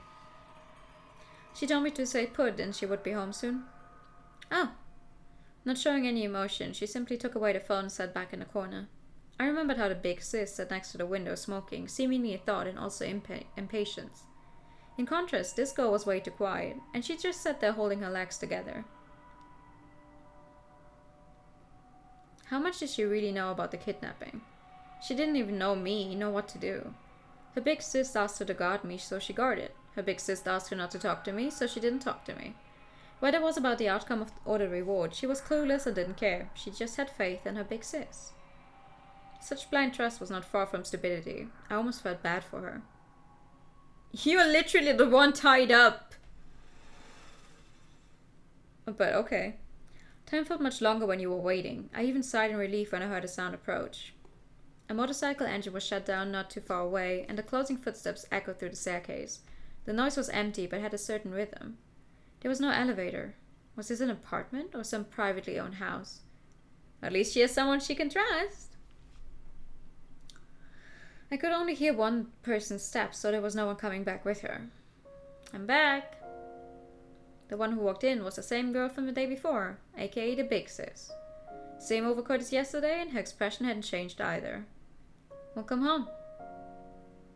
Welcome home? Unsure of what was going on in my mind, she looked at me suspiciously and handed a plastic bag in her hand to the other girl. Bento. Eat it while it's still hot. Big Sis. The little girl whispered something into her ear. I couldn't tell the context from this distance. The girl nodded, staring straight at me. Once the girl finished, she moved towards me with the knife. She tried to check the rope, even pulling it a few times to make sure it was tight enough. I told you I didn't do anything. If I could get out of this, do you really think I'd stay here? Quiet. Ask her then. She threw the other girl a questioning glance, which was answered by a silent nod. Her head wasn't even turned. It seemed like the bento was much more attractive than the situation here. She snorted unhappily, but couldn't find a reason to act out. She then just started to laugh scornfully. Whatever, I doubt you have the balls to try anything. You have a rich mommy and daddy arranging everything for you from school to work. You probably even have a maid cleaning the house. You can't do shit on your own, can you? Here we go again. Ah, shit. Here we go again. This ridiculous resentment was not just aimed at me, but at anyone with a better life than her. Despite where she holds the knife, it looks really close to a knife cat. I knew it. I love that one. What was the point of hating all these people? Would it change anything about her life? Wouldn't it be more practical if she tried to change something instead of hating? Where did you go? She probably would only be more pissed off if this continued, so I decided to change the subject to avoid trouble. Oh, wouldn't you like to know? Not cutting me any slack, she raised her eyebrow provocatively. I sighed helplessly. This was really going nowhere if she kept up with this attitude. You start eating, don't mind me. Only after she spoke did I notice that the little girl hadn't moved her chopsticks despite having the bento open, as though waiting for a big sis to start the meal together. I had dinner already, don't need to leave me anything. She loosened her furrowed brow and patted the little girl's head kindly. There was even a smile on her face. I would bet good money that she did not in fact eat anything. The little girl nodded obediently. Even an outsider like me could tell how close they were. If anything, I couldn't even believe she still had such an expression in her. More questions popped into my mind upon seeing their interaction. With such familiarity, what was their relationship? The sound of water flowing in the bathroom reminded me that I hadn't taken a shower for 2 days. It still felt uncomfortable even though I barely moved or sweat. I was willing to give up half of my possessions for a hot shower and pay with my future income for a cup of cocoa as a bonus. The little girl was clearly starved and was quietly and happily eating the rice. She paid no attention to me. Her figure looked extra weak and small from here. I still couldn't believe she could be a kidnapper. What kind of family would allow her to do such a thing? Whatever. Considering my own family, I had no right to criticize others. Phew. The girl left the bathroom holding her hair. She only washed her face since there was no hot water. The light shone on her face, rendering her pale complexion a little more rosy, yet the expression on her face was still cold as ice. What are you looking at? She seemingly noticed my gaze and asked me with an eyebrow raised. Nothing, just that I hadn't taken a shower for a while. You think this is some fancy hotel, rich boy? I would have called customer service given such quality. Keep flapping your mouth, I dare you. Never mind. She snorted with contempt and walked to the window to lightly shake the little girl's shoulder. The little girl had finished her bento and was falling asleep against the wall, despite her best efforts to stay awake. Go to the bed to sleep. You catch cold like this.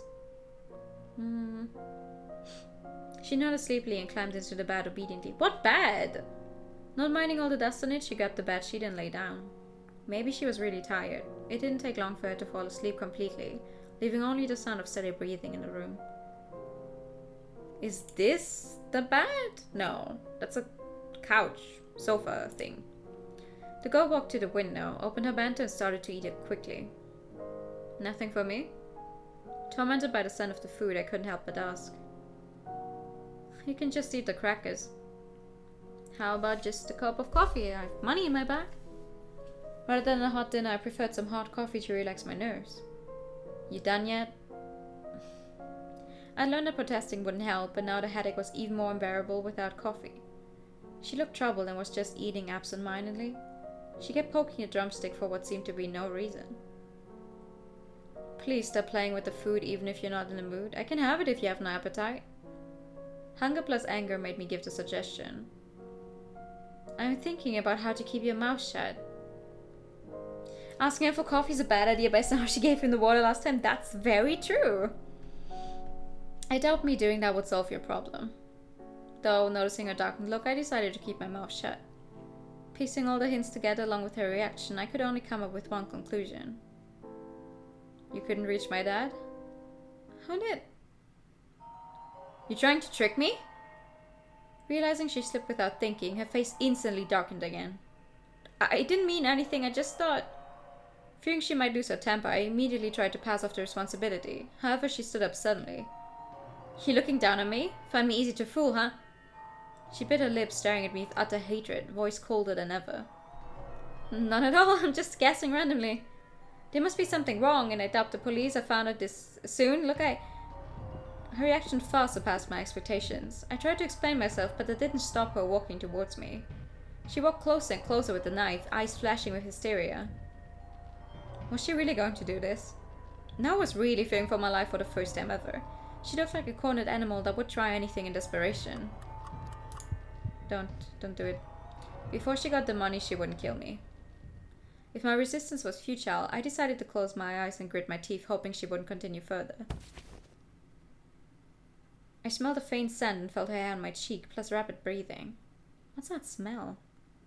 Unbelievably, at this moment of life or death, I was thinking about something this insignificant. Ah! Against my skin was a cold sensation. The blade was right before my chest. A simple push would bury it deep into my flesh. I opened my eyes and saw a look of pure ice right before me. Don't lie to me. The voice next to my ear was light but clear. I will say it one more time. Don't lie to me. If you look down on me, you will regret it. I love the art style, by the way. Her voice was calm and the knife steady. She didn't clarify how she would do it, nor did she ask for my confirmation. Yet this threat was more powerful than anything prior. All my words got stuck in my throat. My body was paralyzed to the point I couldn't even blink. She meant it. I could read the emotion in her eyes. That was pure murderous intent. No question about it. She would do it if I did it again. I'm done with folks like you. Don't think I can't. Worst case scenario, I will just die with you. No biggie for someone like me. Now that's just a depressing thing to be saying. She finished her sentence, moved the knife away, and walked back to the window. I just lay there on the ground motionlessly. My tense body was still trembling. At that moment I confirmed something. They could end me any time.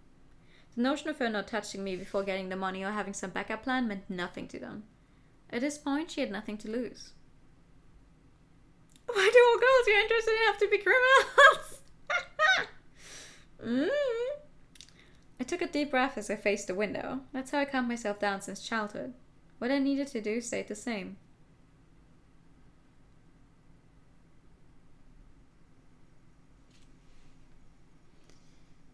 Day 2, night. Hey, Vroom, how many days does this game have, by the way?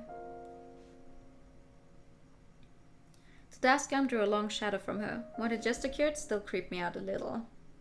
However, since she hadn't contacted my family, there was still a chance. I breathed in deeply, gathered the courage, and talked to her. I have a proposal. She continued to look out the window motionlessly. There's literally... It's closed, though!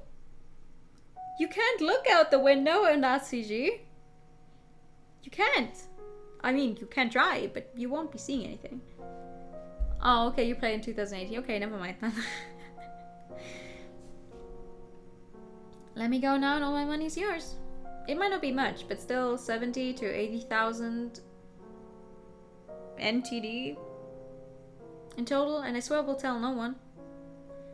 Knowing she must be listening, I kept going on my own, even without a response. You can escort me to the ADM if you want to, or do it in any manner you prefer. You want to keep this on the down low, right? Why so insistent? I used my last bit of strength to convince her. Considering her position, I tried to propose something that would be mutually beneficial. She's so uninterested, she looks at the closed window. They added more stuff? Oh, okay. I believed no one would risk their own life until there was no other choice. Now it's still not too late. Think about it. The wait was so long I thought there was no response, but she finally turned her head. There was no rage in her eyes, only exhaustion. Why should I believe you? Why should I believe that you will hand me the money and never call the cops? I couldn't answer out of hesitation. It was hard to create a situation where both sides could trust each other in the first place. I wouldn't agree to such terms if the roles were reversed. I would be the one in control once I got my freedom. She wouldn't be able to do anything to stop me from calling the cops. No answer. Then shut the fuck up and stop wasting my time. Rather than handing her fate to me, she'd rather believe in herself. All my gathered confidence grew fainter and fainter, and I was out of ideas temporarily. But if this kept going, then what can I do to win your trust? I asked with my last ounce of courage. Matching her stare, I could see the fragility under her cold look. She grew silent and started to ponder my question. Then a bitter smile appeared on her face. I don't know. She turned to the window and quietly said it again. I don't know.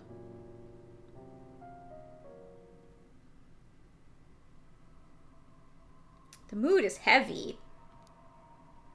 Let's talk to her then. What's your relationship? So what is your relationship? They interacted like siblings, yet their ages weren't even close. I'm not in the mood to chat. You better stay quiet too. Okay, I will stay quiet then. Oh. I shut up after hearing displeasure in her voice. After what just happened, I had no nerve to make her mad again. Maybe it's better that way. Okay, what else can we try to do? Chat and ask her how much does she know about the kidnapping. I asked her about the little girl, hoping to learn a little more information. Huh? None of your business. She changed the subject non-committally, but then after a while followed up with, she's nothing to do with this. I forced her to help. Oh.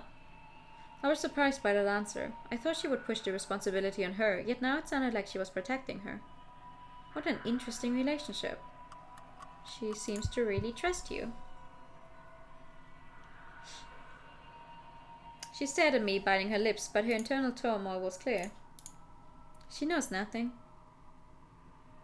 The little girl curled up in the bed, holding the bedsheet tightly. She didn't seem to be at peace even at night. The girl sighed lightly and then turned to me to emphasize her point again. I forced her here and it was all my idea. My decision? She repeated herself as though scared of involving the little girl. I got it. I replied perfunctorily, knowing that wasn't the truth. There was no way for her to be disobedient if she was forced, let alone defending her big sis. Okay. Observe. What about the cigarettes here? I'm not sure what brand it is, but the smell is not as bad as I thought after inhaling it for a while. 7 days in this game. Skänker det mitt house, my honey. Okay, now I have no idea what you're saying, Artie. The first part I can kind of read, but the last part? My honey? Nee? Ich schenke dir mein Herz? What's honey? My honey, nee? Yeah, no, the first part I understand.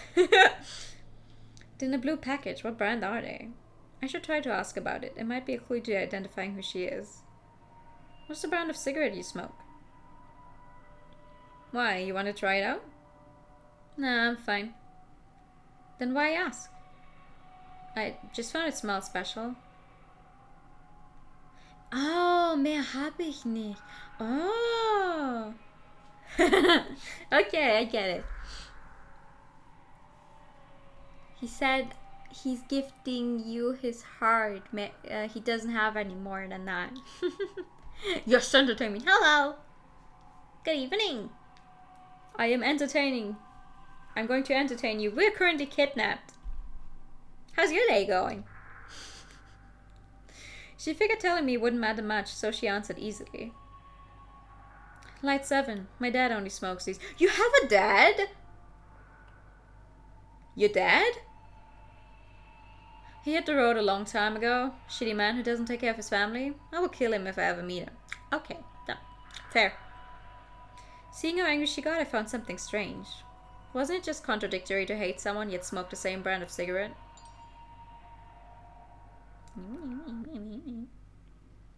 It was getting late and I still couldn't find a way to change the situation.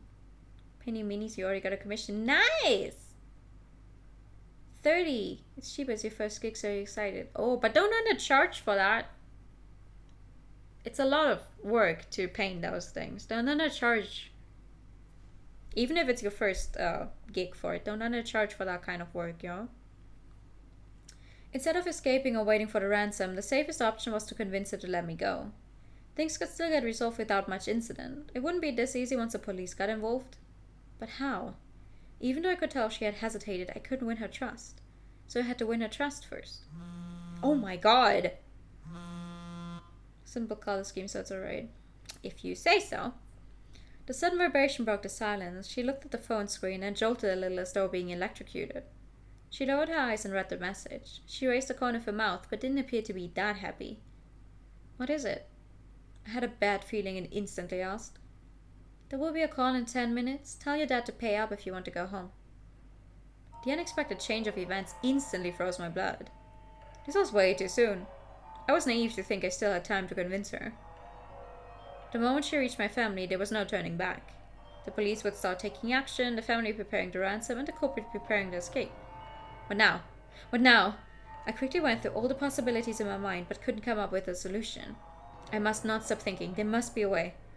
Time passed second by second, and I had no time to hesitate. It's the money you want, right? Is there really no other way? Out of options, I gave it my all and just yelled at her. Not giving her a chance to contemplate, I continued after a quick pause. Let me go and you can have all the money as proof of my silence about this.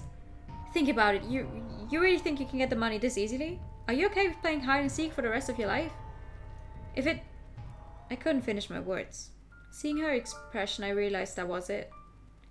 Under the nightlight, she looked almost like a dream, too empty and transparent to be touched. That smile couldn't hide the helplessness and regret in her eyes. Silence and immense sadness. There is no turning back. Her voice was calm, surprisingly. There was no anger or accusation, only concession in that expression. She surrendered to her hopeless life. Nothing was more convincing than that expression. So even she could express such hopelessness. There's been no turning back since a long time ago. The phone vibrated again. Seeing her pick up the phone, I couldn't say anything. I should have known. The moment the phone rang. From the very beginning. She had no other choice but this. That was a very pretty CG though. Under the serene moonlight, the cogwheel started to spin faster.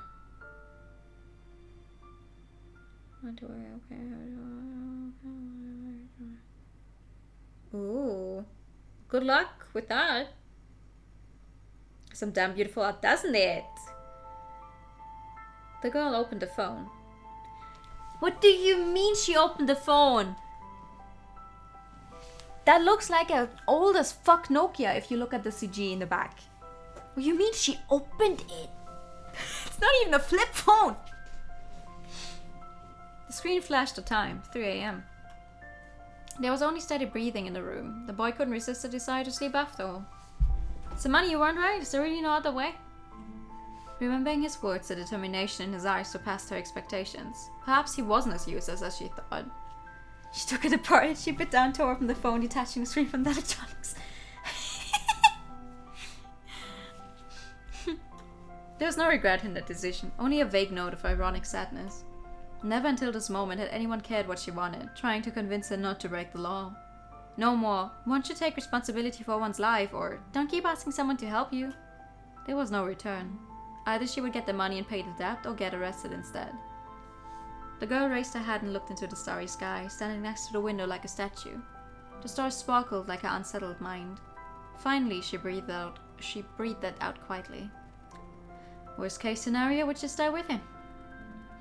The quiet voice of the girl evaporated in the room along with the cigarette smoke.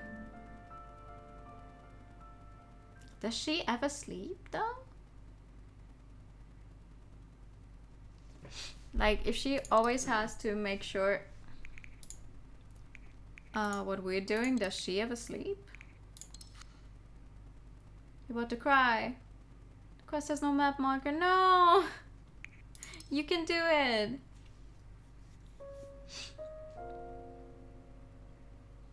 I can tell you.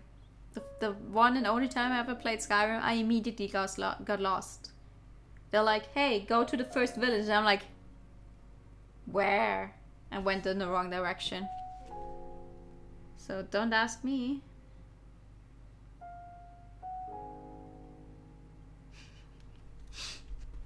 There's even a hint! You can do it!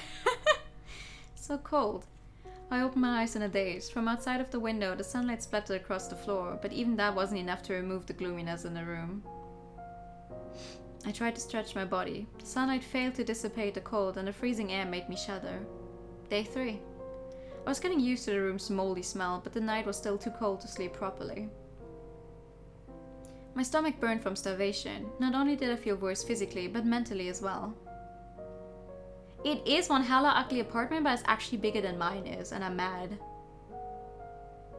After letting me prove my identity through the call, she took the phone outside to prevent me from listening to their conversation. About 10 minutes later, she returned and lit a cigarette. The smoke permeated the air. There was no way for me to know what they had discussed, and all my questions got no response. Father's voice through the phone sounded plain as always. He was more skeptical than nervous. Even after few questions, he still didn't believe I was kidnapped. I tried to tell him my status, but the phone got taken away before he could make any sense out of it. Maybe he couldn't even recognize his own son. I laughed ironically, despite my chest being burdened by unease. So what now? Facing the grey ceiling, I tried to figure something out. Communicate. I mustn't give up. Rather than taking the risk to escape, I should try to convince them. After hanging out with them during the past few days, I had learned that they weren't that difficult to communicate with. I just hoped it wasn't just an illusion. I looked around the room and found a little girl sitting next to the wall, surrounded by books from God knows where. The big sis was gone. Based on the door sounds I heard, she probably left around early morning. What time is it? I asked her. She poked her head out from behind the book. The question should be fine for her to answer, right? 7. So early. I never expected time to pass this slowly, especially when I used to be able to sleep until noon and just skip breakfast. I was so bored that I even felt bewildered by the situation. They say time connects with emotion. Time under happiness flies, while time under pain lasts forever. There was a sci-fi novel that I read before. I couldn't recall most of the details, but one specific part left quite an impression. There was a nation with a special punishment. They paralyzed criminals' bodies, but kept their consciousness intact. Then the criminals were left in a cell. All they could do was think. Think through eternity, without connection with the outside world. With life support, they could still breathe, but only breathe. I finally understood what that intriguing concept would feel like after experiencing it myself. Bro, I don't think you know what that entails. When you couldn't move your limbs, pain and hunger stood out like a sore thumb. All my attempts to break free failed, and the knot was still tight as ever. Who knew rope could be this durable? There was a counterfeit butter and pudding in the market, yet the rope was still this sturdy. Eh? What the fuck is counterfeit butter? I can't believe it's not butter. What? The government really should award this sort of top-notch manufacturing. My train of thought only led to another headache. Along with my sore throat, could it be that I caught a cold? Maybe it's COVID. Thank you for the higher time. 1 second. I'm guessing, I'm also guessing it was some kind of off-brand.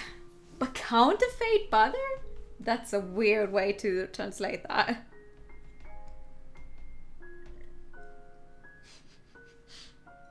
Thank you for the pet. Should I reserve my energy or try to talk to her? Converse. I hesitated a little but decided to talk to her. Aren't you afraid? Of what? Of the cops coming for you. Fuck you, counterfeit your butter. Facing my question, she stared at me in silence. It took her a while to respond. Would they? She asked me quietly. What do you think? Kidnapping someone plus asking for ransom. If that wouldn't get the police's attention, then so be it. We don't want to do this either. We've tried our best. They've done worse things to big sis. Like what? She turned her head away and didn't answer. The conversation seemed to depress her. It took quite a while before I heard her behind the books. I'm scared. But if big sis needs my help, I'll help. If you want to help her, you should let me go. I lost my chance to say this upon seeing her expression, pressing her lips to suppress her fear. Whatever. I shouldn't push too hard on the subject. I convinced myself with an excuse, not fully certain why I decided to stop there. After that, she didn't speak and only indulged herself in a book silently. Right. We haven't checked this one in a while. Is there anything new there? She seemed close to the little girl. Was their relationship? She still smoked the same brand of cigarettes as her father despite her dislike of him. Surely she was also conflicted. Anything to eat? I tried to chat with her on different subjects, hoping to figure out some intel. She rustled around and took out half a steamed bun, then placed it next to me quietly. Crackers first, now steamed buns? Hey, that's an upgrade! They were all cheap foods with long shelf life, yet lacked an appetizing value. The outside was dry like an air-dried tangerine skin. It was quite hard to chew, and I could barely taste anything in my mouth. I swallowed it down with water and started to miss the American brunch from a few days ago. The craving made me sigh in despair. Is it that bad? Yeah, it would be much better if there was a fried egg with pepper. I don't think she's ever had a fried egg with pepper. She stared at me, surprised, and only opened her mouth a little while later. You know how to cook? Sort of, just simple stuff. I always had some simple ingredients ready since I lived alone. If I was lazy, I just cooked some instant noodles plus a fried egg and called it a meal. See? I wish I could eat egg. Because you can do so many things with eggs that are very simple and quick, but I can't eat it. Most of the time I just put everything from the fridge into the crock pot. I didn't really care as long as they were cooked and filling. What, is it strange? Seeing her hesitation there, I asked. I thought you'd have someone cooking for you and bringing meals to your room every day. Like a butler? You've watched too many soap operas? I didn't stay in a hotel with that kind of service or anything. My breakfast is usually just a sandwich, bread, or onigiri from the breakfast shop like regular folks. Oh. Realizing how mundane my breakfast was, she responded disappointedly. Did you think of me as some playboy millionaire from a movie who spent all day long in bars to hook up with chicks? How about tea parties? Right before I could explain myself, she threw me another ridiculous question. Tea parties. You can eat a cooked egg whole after removing the shell. I mean, granted, you could probably also eat it with the shell, but I wouldn't recommend that.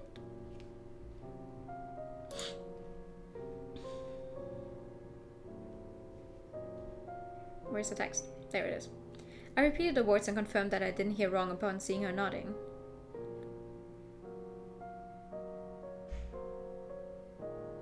Okay, so if my ears still function, and I didn't misunderstand her, she was referring to a traditional British afternoon tea. Like those things with 3 layers. From bottom to top, you have sandwiches, scones, and cakes. You tasted them in that order too. Taste aside, that just sounded like a giant pain in the ass. Never tried it. I didn't even hear of it that often. In the magazine, they said rich people invited friends over with lots of food and tea. Right. I know what tea party means. So no tea party for you? Nope. Ignoring her curious look, I replied without hesitation.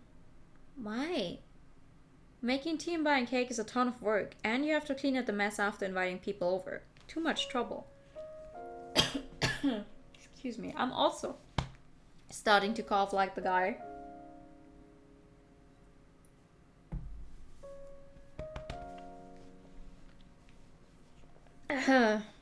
I didn't even talk to my family much, so the whole idea of us having a happy afternoon tea time was just unimaginable. No one prepares it for you?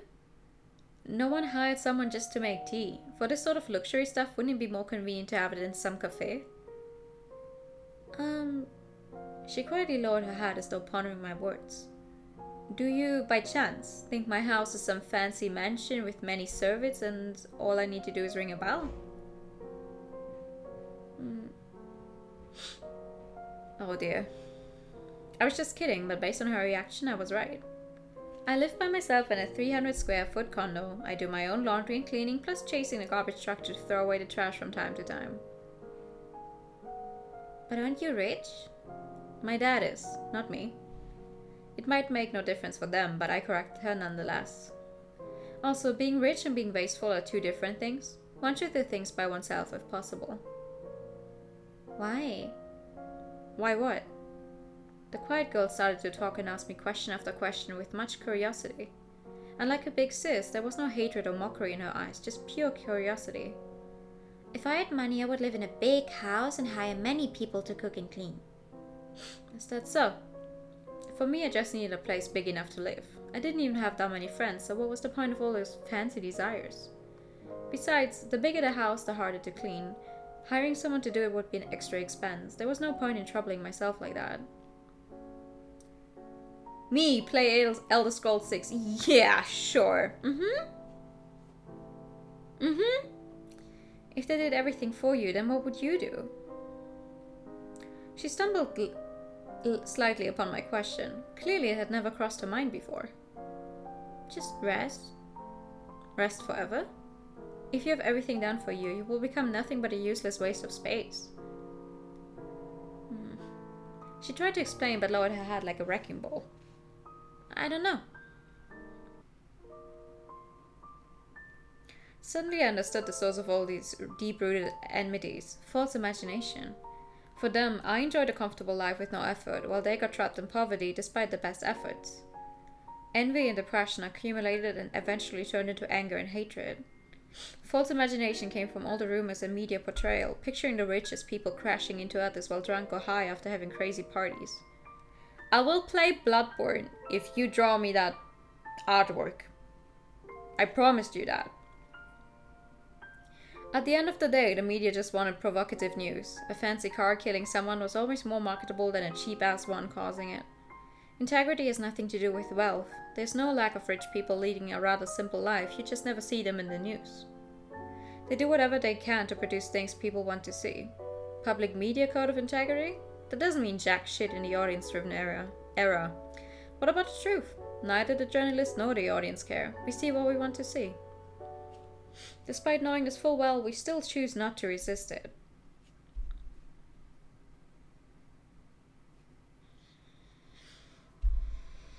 So what now?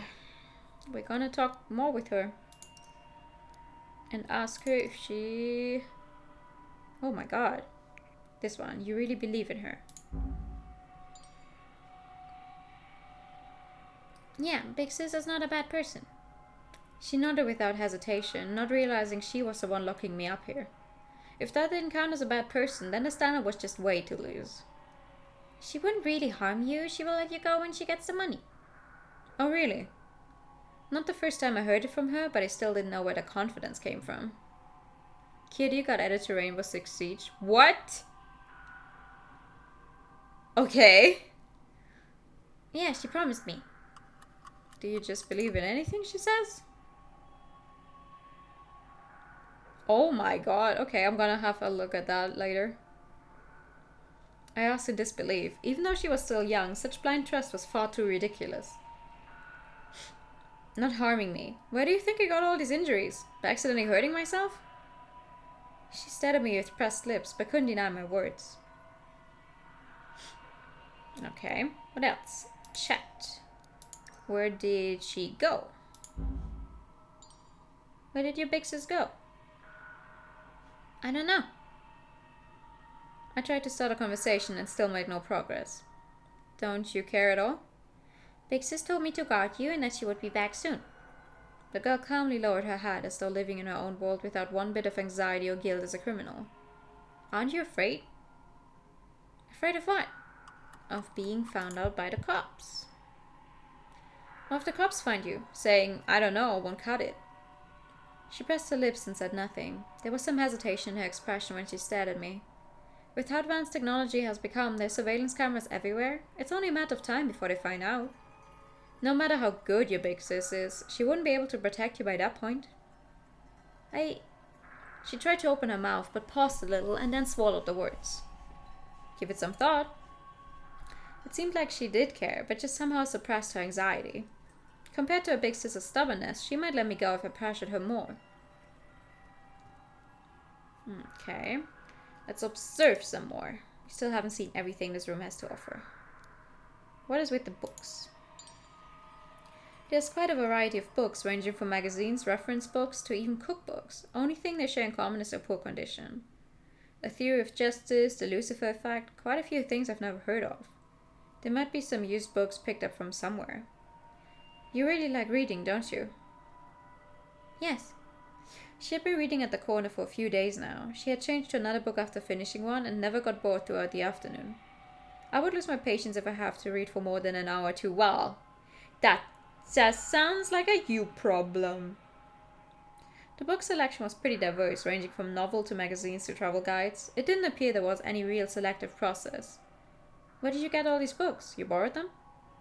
It was unlikely for them to buy books if they had to kidnap me for money. However, there was no library barcode on them either, on top of the fact that they looked quite old. Big Sis gave them to me. She answered without raising her head and kept flipping through the magazine. Big Sis wants me to read more so people won't look down on me in the future. Right. That explanation was unexpected. I thought she would say educated people were all liars and rich people were all demons. All the talk about how damnable the rich people are, yet she still wanted to be like them. So, did your sis go to school? Only till middle school. She raised her head with a rare smile on her face. She might not look it, but Big Sis had good grades. For real? Good grades. I tried to imagine a girl in a school uniform and I just couldn't picture as someone with good grades. Why not? In the end, I made no progress. She didn't know what was going on, nor was she willing to contact her big sis for me. And I felt horrible. My fluctuating body temperature confirmed my theory. That and the muscle soreness indicated a fever. Shit. Getting sick now of all times, I couldn't even stay awake, let alone escape. The girl was still reading a book next to the wall, having no clue about all the ideas floating in my mind. She was by herself with the knife only a few steps away. My hands were still tied up, but I could still move them a little. I could call her over, knock her out, and cut the rope loose. A sense of unease surfaced, along with all sorts of possibilities in my mind. What if she dodged it? What if the door was blocked? Could there be someone else? I didn't see much of a chance to succeed, nor did I have any idea where to start. I also might end up hurting her accidentally. She didn't seem to know what she was doing, nor had she actually threatened me. I should avoid violence against her unless I had no choice. I made up my mind and started to think of other options. Big sis. Huh? What? Hearing the girl's voice, I came back to my senses and realized she was staring at me. All sorts of ridiculous ideas intertwined in my brain. I shouldn't make any rushed decisions with this messy mind. Do you hate Big Sis? Who would like the kidnapper? It's not like I had Stockholm Syndrome. I wanted to reply like that, but I kept it down. It didn't matter what I thought. I had to come up with a response that would make her drop her guard based on what she wanted to hear.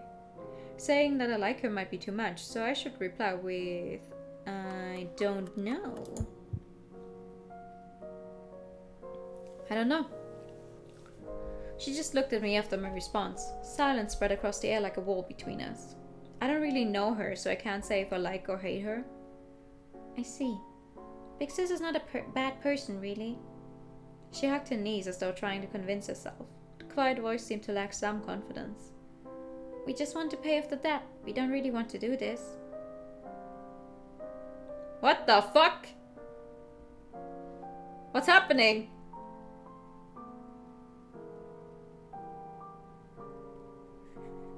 Why is it zooming in like that? The girl's eyes under her bangs were as clear as a lake's surface, void of any deceit. She never suspected her sister of any other motive or simply using her. After all this, she still chose to believe in Big Sis and try to defend her. Why? What the fuck is happening? The hell? Seeing her desperation, I only felt emptiness. She worked so hard to make money, but they kept coming to her for more, even though it has nothing to do with her. She was still murmuring her explanation, yet it annoyed me like tinnitus next to my brain. Even though she genuinely wanted to persuade me, even though her big sis might have her reasons, I felt nothing. Confused zoom effects? Yeah, a little. Maybe someone messed up something there in the coding. She might not realize, but I just didn't care. I wanted to escape and return back to my normal life. I didn't care if this big sis was a good or bad person or had a miserable past. Why she committed this crime had nothing to do with me. Seeing her serious expression, I opened my mouth but swallowed my words eventually. I sighed lightly. I couldn't tell if I envied her naiveness or hated my cold heart. I would have understood if they had zoomed in on her eyes because of the comment on the eyes, but what the hell was this? Okay, chat. What do you picture me as?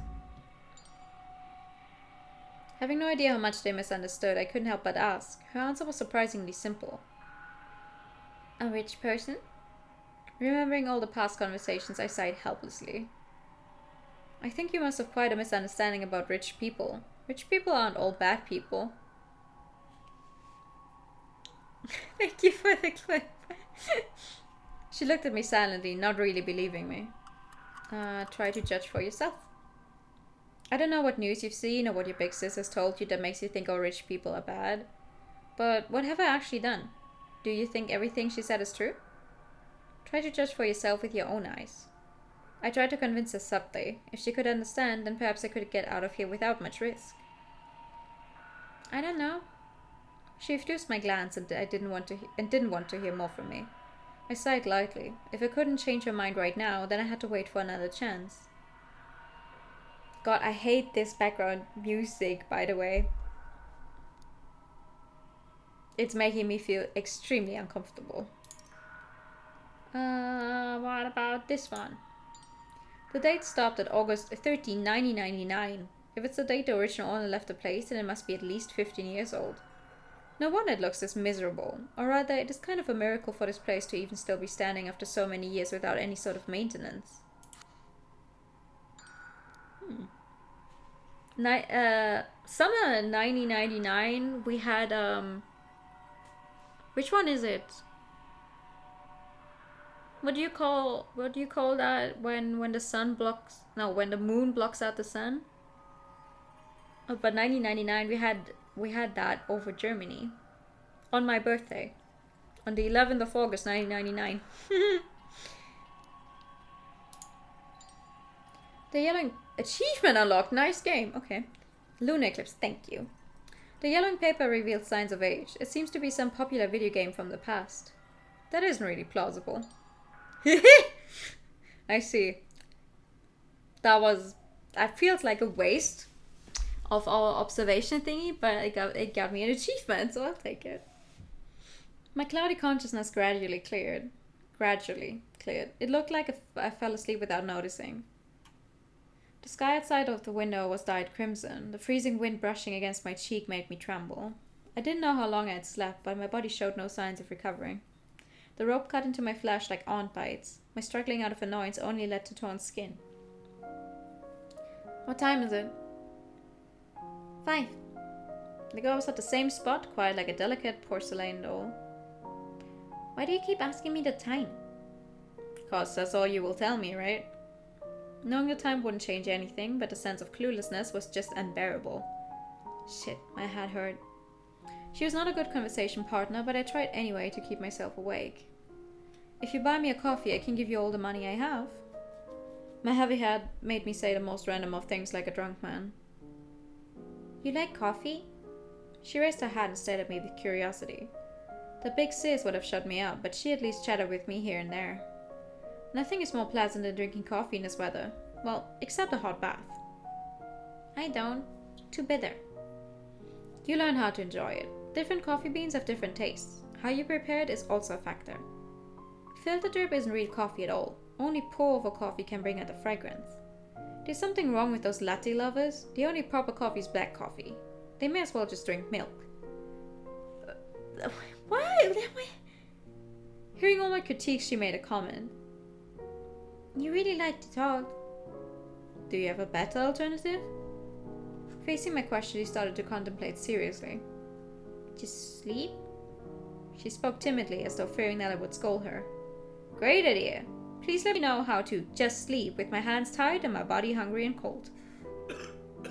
Ooh, that's a deep cough. I started coughing before I could respond. I didn't even have the strength to joke around. If this kept up, I would cough myself to death before they killed me. Living like this was worse than death. I recalled this line from a book and found it super fitting. The girl stared at me for a while, then came over carefully with the knife. Don't you worry, I couldn't resist you even if you were empty-handed. Ignoring my mockery, she partly squatted before me. I then felt her slightly cold touch. You have a fever. Yeah, I have. Just let me rest. Not wanting to waste more energy, I sighed tiredly and closed my eyes. I heard the sound of her stepping back and felt her glance at me with worry.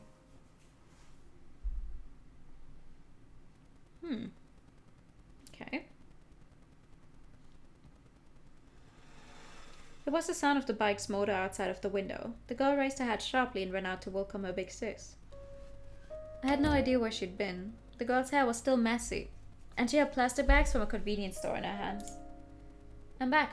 Is everything alright? Big sis. The little girl worriedly explained the status of my body. The big sis frowned upon hearing it. Okay, I will take care of it. You should eat something now. After calmly patting her little sister's head and asking her to take the plastic bags, the girl coldly looked down on me. So what's wrong with you now? Who knows? Food poisoning, maybe? Not wanting to show my weakness before I gathered my strength to reply. If you can still joke around, it probably isn't too bad. The smell of cigarettes from her made me dizzy. She covered my forehead with the back of her hand and checked my body temperature in a much rougher way than the little girl. What a fragile body you have here, rich boy. Can take some wind?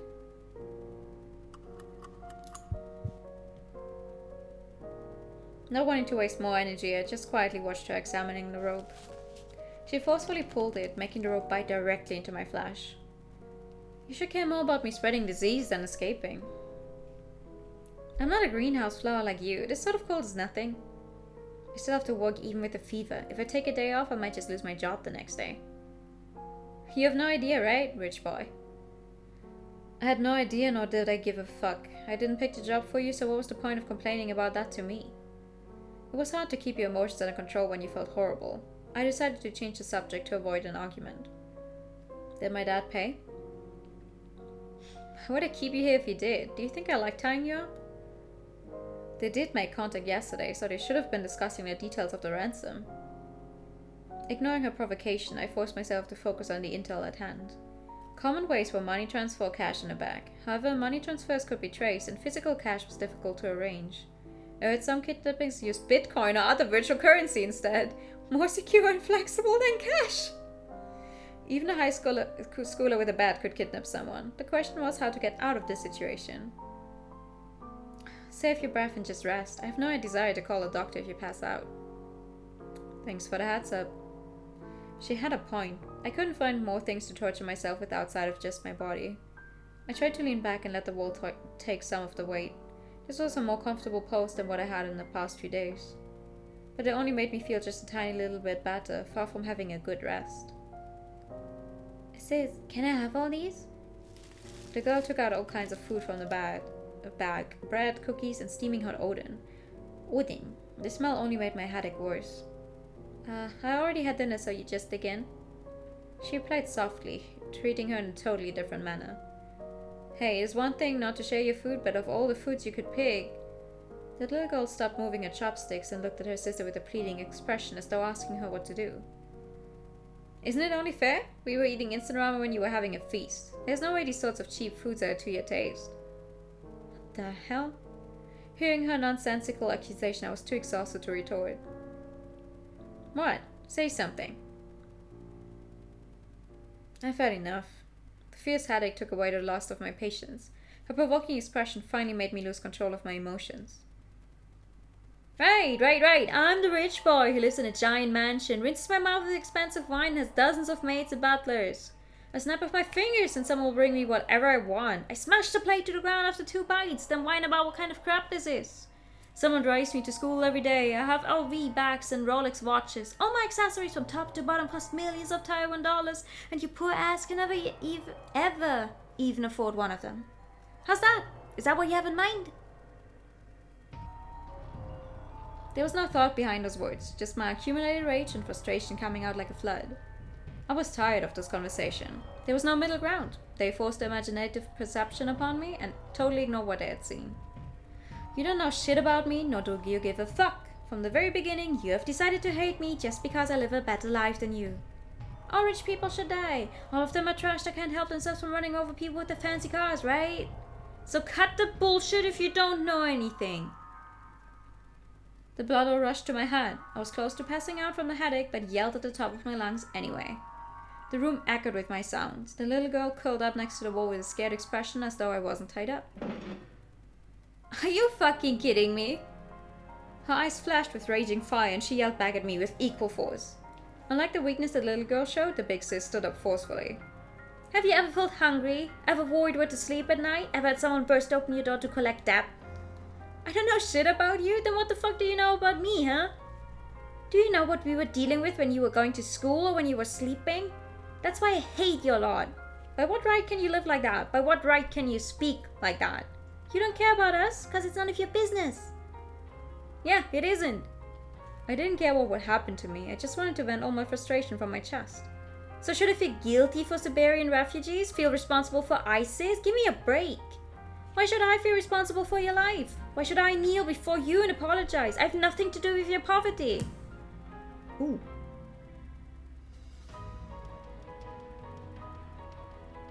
And it's my fault? Her raised fist smashed against the wall. The girl's roar was mixed with sobbing. Her voice echoed through the room. Everything seemed to stop at that moment. Her face was twisted with rage, with lips turned blood red from biting. I could also see her hand trembling. You think I enjoy this? You think I don't want to live better? I fucking wish I was born with a silver spoon in my mouth. Why can some people have a comfortable life without doing anything? Why does my life have to be a living hell? Tell me. Facing the girl's emotional accusations, I couldn't respond immediately. It was neither of our faults. It wasn't even about any individual, but something that was decided before our birth. No reason, no explanation. The world is just not fair. Remembering what she said before, I repeated it. Hearing that, the girl burst into laughter. It sounded relaxed, yet mocking. A mysterious, crazy laughter. Yes, the world isn't fair. So none of us should complain about what happens in this goddamn world, right? Not able to find any words, I averted my gaze. And, yeah, who would have expected that? Exhaustion took over me once I calmed down. I could barely talk when I leaned against the wall weakly. Chill. Someone might call the cops if you yelled as loud. She looked at me over her shoulder, then clicked her tongue unhappily. Shut up. I don't want to beat up a dying person. How nice of you. I said half jokingly, feeling much more relaxed after releasing all my pent-up thoughts. I couldn't focus my eyes anymore. Enduring my fluctuating body temperature, I powerlessly closed my eyes. There was only everlasting loneliness in the darkness. Tired. Cold. How much longer before this was over? Would I be free if I just gave up? Could I just let it all go and sleep forever?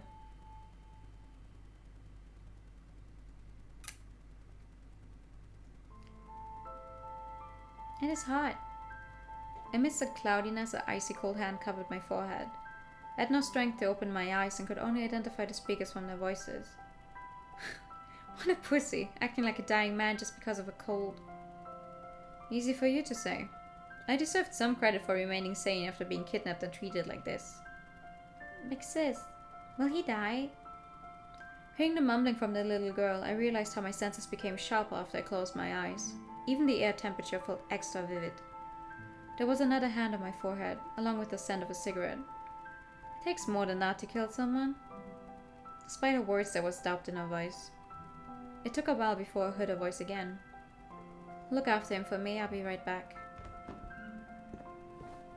I suddenly felt a weight on my body. A soft cotton blanket held in my body heat, making it feel much warmer. I could sense the girl next to me with her gaze and maybe even her breathing. My eyes were closed, but I felt her gaze. No, it was probably just my imagination. I couldn't connect the broken thoughts in my mind. I passed out again. Ah, you're back. Mommy needs to head out and take care of something, so have dinner without me. You can eat whatever you like. Lies. If Daddy calls, just tell him I'm in class, okay? Liar. Be a good boy, okay? The laughter of an unknown man, hurried footsteps, and the sound of an engine starting. After removing my shoes, I found myself in an empty living room. I lay down on the sofa. My mind was blank while I stared at the hanging chandelier. I realized now that this house was too big, so huge that it made me feel lonely.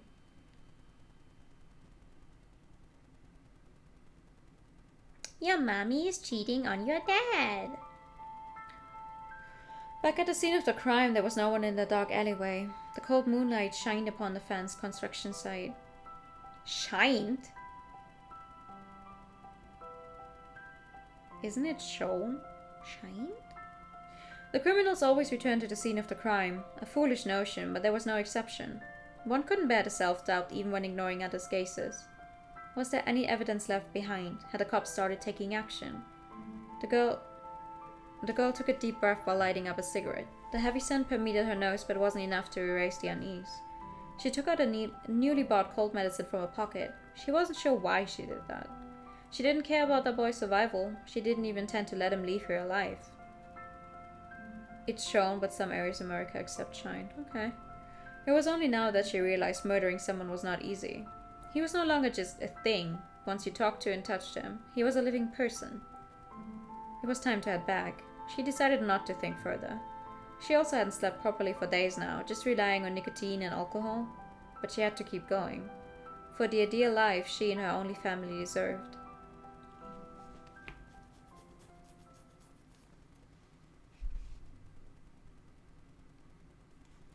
Alright.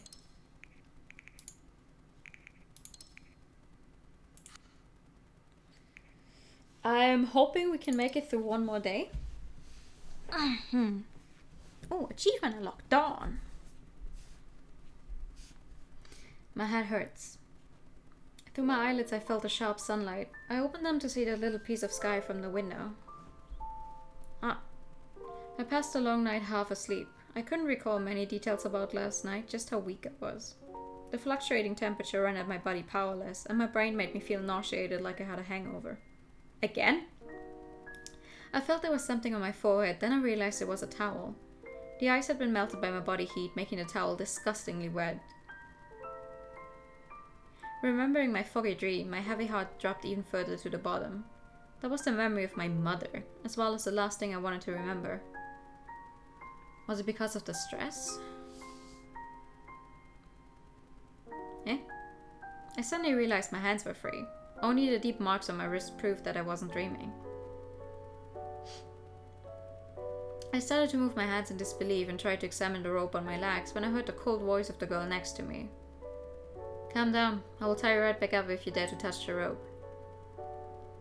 The girl was already awake somehow, monitoring my every movement while holding the cell phone. I couldn't see the little girl. I assumed they were taking turns to rest, but I wasn't sure where she'd gone. After the argument and torment from last night, my own animosity against her lessened a lot. Either that or I just had no energy to care. Good morning. I coughed a few times and greeted her with gathered strength. You took care of me last night? She grunted unhappily. The non-committal reaction was her yes. Be quiet and save some energy to take care of yourself. Oh, didn't know you cared about me this much. Shut up. Her shoes on the ground made a tap-tap sound. She walked to me and looked down from above. Stop acting like that, it's disgusting. Is that so? We were always acting as some characters in life. For those we cared about and things we wanted, we acted in a way others liked. Isn't that part of being in a society? Tolerating some annoying people? And then turn yourself into a disgusting person? I'd rather die if that's the case. She interrupted me coldly and raised her knife toward me meaningfully.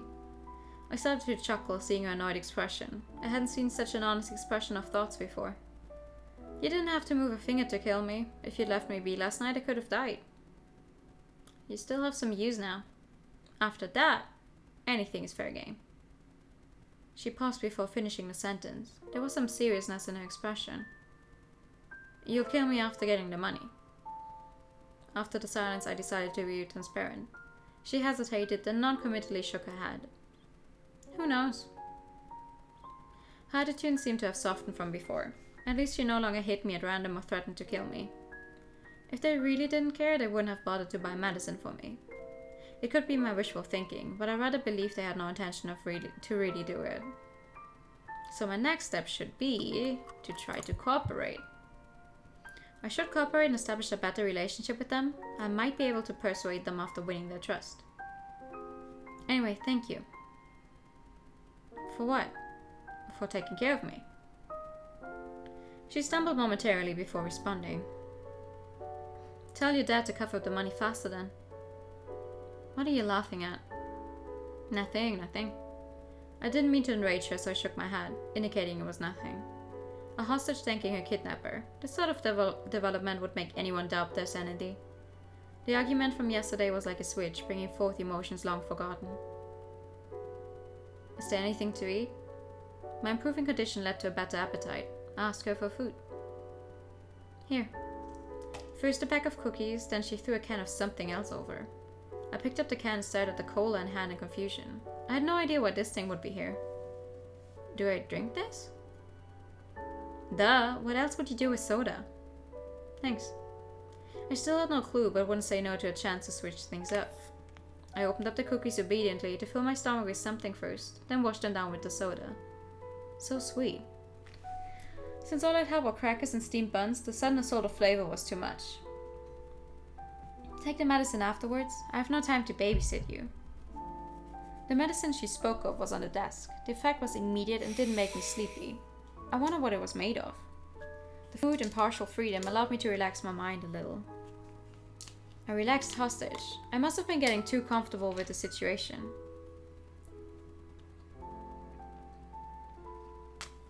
We will let you go once your dad pays. As though reading my mind, she spoke to me calmly. This was the softest tone she'd ever used, as though she was comforting me. Not able to bear her gaze, I looked to the window. The more time we spent together, the more I understood her thoughts, her anger, her contempt, and deep down her unease. If there was a way to avoid harming anyone and end all this peacefully. I shook my head, laughing at myself for the naivety of that thought.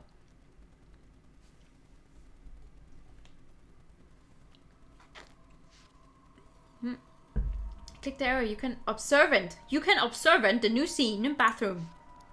Cool.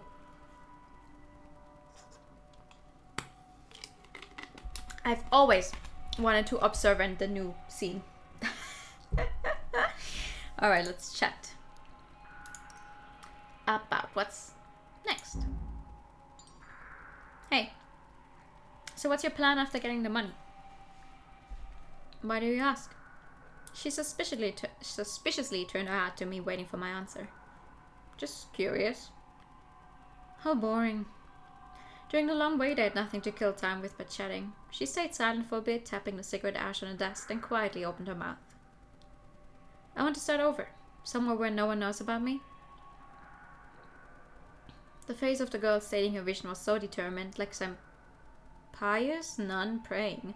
There was neither passion nor desire, just serenity. I don't care what kind of job I get, I just want to save some money and live a normal life where I can sleep on a roof and eat properly. You can't do that now? It didn't sound that impossible. She could have just grabbed a knapsack and gone off to the countryside like those work exchange folks. Now? She laughed and waved her hand as though I just asked something really stupid. No fucking way. Even if you change your face or name, they'll still hunt you down as long as you owe them money. But even if you got the money paid off the debt, could you really get out of this debt easily?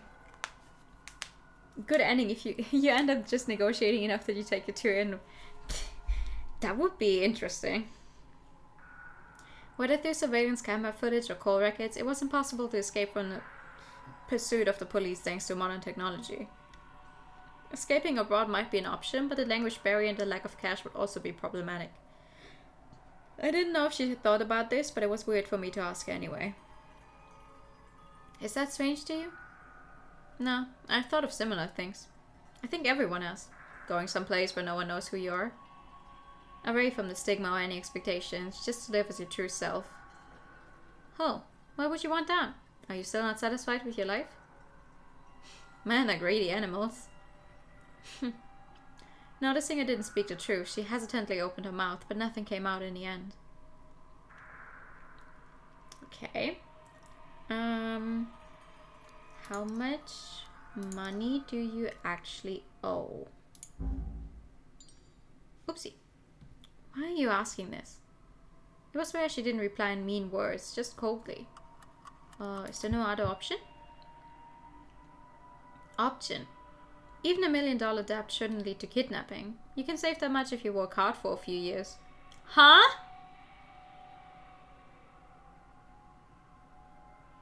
What?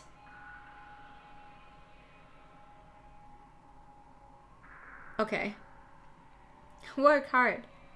She burst into laughter and looked at me casually while supporting her head. My dad doesn't have a company for we to work for. What kind of job do you think I could find? Dishwasher, bar girl, prostitute? And what if I clear the debt? Then what? Finally starting my life at age 30 or 40? Changing the subject, she asked me coldly in return. Why do you need to spend that much time while others can just coast by? If the world is never fair, then I'd rather gamble it all. Worst case scenario is just a death penalty, not that different from now. I guess. What about the cell phone? No, the cell phone. Only soldiers or some tech manufacturers still use this kind of antique cell phone. Even old people use smartphones these days. Old phones can't connect to the internet or leave a traceable GPS signal. You can only track location through a phone call. Is that why she uses it? You have quite an antique phone. It's usable and I don't need all those fancy features of other phones anyway. Well, the manufacturers need to make money with new products and the technology is advancing, so... And how many of those do you really need? She coldly interrupted me. Some don't even have a phone while others waste their lives to build all these fancy gimmicks. Just like some people are starving while others are picky with their food and call themselves food critics. I really find people like you disgusting. So be it.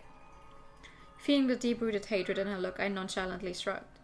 Those things existed before, exist now, and will continue to exist in the future. We don't choose which part of the world we were born in. We could only struggle in this world with the pre-established rules.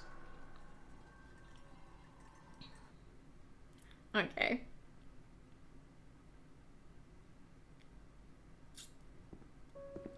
Seeing that I had gotten better, she walked towards me with the rope. Your hands. Do you really need to tie me up? I can't escape like this. This or this, take your pick.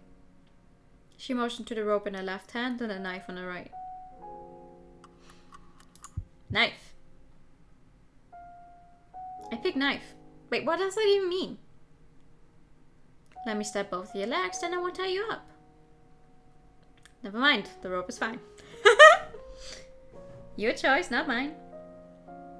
It'd be funny if you said knife and she hands it to him. Yeah. The bread she brought back for lunch was the classic scallion bread with pork floss. The long absent flavor spread in my mouth and made this meal a feast after days of nothing but nutritive biscuits. In contrast to me wolfing down the bread, she showed no appetite next to the window. What was she thinking about? I decided to focus on the bread before me since I just recovered from illness. You bought so many flavors this time, how come? Seeing all the flavors in the bag, I was confused by her generosity. The leftovers. They were gonna throw them out anyway. She coldly turned her head and grunted with distaste. I hate those fancy shops that take pride in the quality. They'd rather throw out bread than give it to those in need. Actually, that's a thing I hate here as well. You know, stores are not allowed to keep stuff. Like if it doesn't look perfect, like it's still edible, but it doesn't look good enough to be sold, and they're also not allowed to just give it away. They have to throw it away. And then if you go dumpster diving for stuff like that, and they get you, you can get arrested for that stuff. It's so stupid. It's like this. It's perfectly edible food. Who the fuck cares if that banana is not straight? Who the fuck cares if that cucumber is not straight? As long as it tastes good, who cares? Oh no, we can't sell it. It doesn't meet our ridiculously high standards. But also, you're not allowed to actually give it to people who just care for getting food. No one cares what it looks like. Do you know what they say? If you gave the leftovers to others, the original customers would never buy them. All for such a petty reason. She mockingly laughed, despising the self-proclaimed fancy shops. From their point of view, they do have a point. I replenished some strength after filling my stomach and started to chat with her. It might be hard to understand, just like people not getting why others would pay thousands of Taiwan dollars for a steak or much more for a pair of headphones. For most people, food was just to relieve hunger. For some people, however, it was a pursuit. Why do I keep saying pursuit? Pursuit of the ultimate sensation of taste. Give away free if you can't afford it. Yeah. Time does affect the bread's texture. The store needs to maintain the quality for their reputation. If the shop cut the price when there was some left over, the people would only come right before closing. This would affect the profitability negatively. I initially wanted to explain the impact of an expectation mindset, but decided to go with a simpler way to explain it. The shop needs to make a profit, so it is only natural for them to... Only natural. Didn't I just say, it's not a matter of throwing it away or not, but the mentality of the customers would impact profit. That's what pissed me off! What quality, what reputation. I have a feeling that they wanted to focus on the face, but accidentally took like the wrong spot to zoom in on. So some brand reputation is more important than starving people? Does nothing matter besides the money? That's natural to you? Her staring eyes were burning with fire, like those that had seen the worst of humanity and were overflowing with rage. Yep. It's a nice scarf. Why don't you try to change that instead of complaining to me about it? I still had issues with the whining attitude. Even if one couldn't choose one's upbringing, complaining wouldn't make it better. I don't like this guy. If the game's rules couldn't be changed, then why not try to play by the rules first, then change them when you could do so? There was always the option to just slit your throat, hang yourself, or jump off a building, hoping it would be better next time. Still, a better alternative than whining all day long. Bruh. She was so mad she blinked out of existence. Yeah, I can only change it with my own hands. Surprisingly, there was no rebuttal, just a mysterious smile on her darkened face. I'd gone through beatings and threats, but her smile right there scared me more than ever.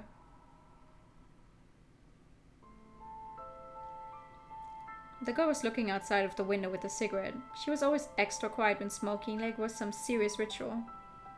In a room only a few square feet in size, two people with opposite backgrounds quietly sat preoccupied with their own thoughts. How old was she? What happened? Why was she doing this? I thought I didn't care, but the more time we spent together, the more I realized how different she was from my imagination. The criminals in the news all looked evil and inhumane. It was hard to imagine they might have their stories too. The things they like, the things they hate, the people they cherish, their worries, their thoughts. There was a sentence from a book. Everyone tried to live better. No one would think of themselves as being irrational or crazy. If you felt that way, that meant you didn't know that person well enough. I didn't try to understand them. The fast-paced modern society made it exhausting to take care of oneself, let alone others. We didn't care what others were like. Labeling them as good guy or bad guy was just that much easier.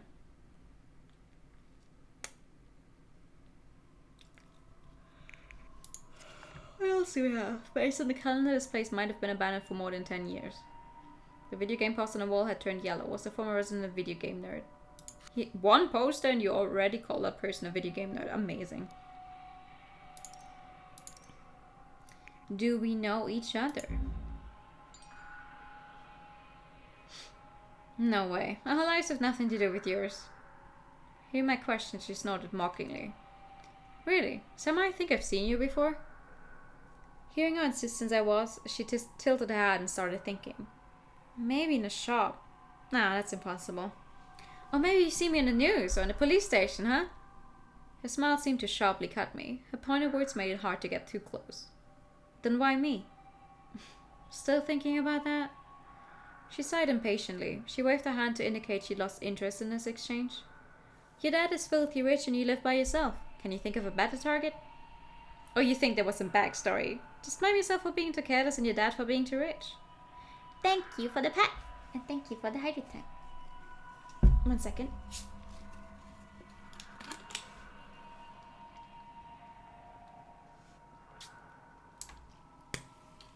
I was still uncertain if the culprit was someone I knew. The fact she knew this much about my household was just bizarre. That question aside, didn't she just mention a shop? She had walked in a shop. What kind of shop? Well, apparently a shop that offers food of some kind.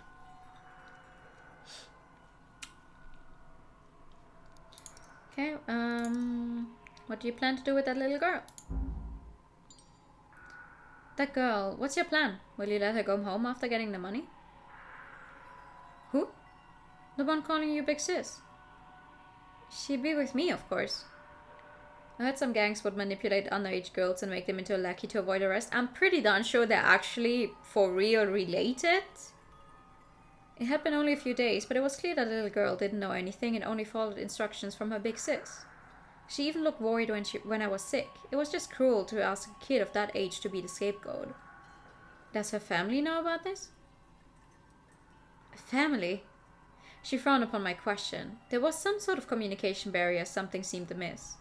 She has a family, right? Or did they abandon her? I am her family. Eh? I couldn't make sense of it at that moment and just froze there, forgetting about what she even just said. Didn't she call me a big sis? Wait, so you are really her sister? Like, sister? Bro! What else could it be?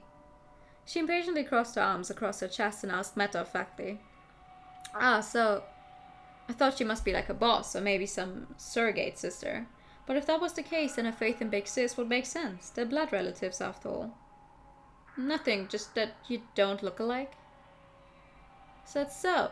Oh. Where has the protagonist been all this time? Honestly, I don't know. I think they look quite similar. She suspiciously looked at me and burst into laughter upon realization. She saw through me. You thought she was like my lackey and I would send her to jail in my place once I get the money? She was smiling, but there was no warmth in her expression. Are you kidding me? I'll take responsibility of my own actions. Not like you people I grab all the goodies and stuff others with shit. I just think your little sister's a good kid and would rather she doesn't get involved. Oh, so you actually care about us? She replied absent-mindedly as though not believing one word I'd said. Achievement unlocked. Bonding. Observe.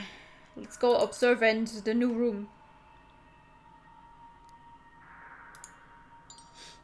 I wasn't expecting to see running water from the faucet. There are toothbrushes and cups as well. Do they really live here? Do you live here? Why do you ask?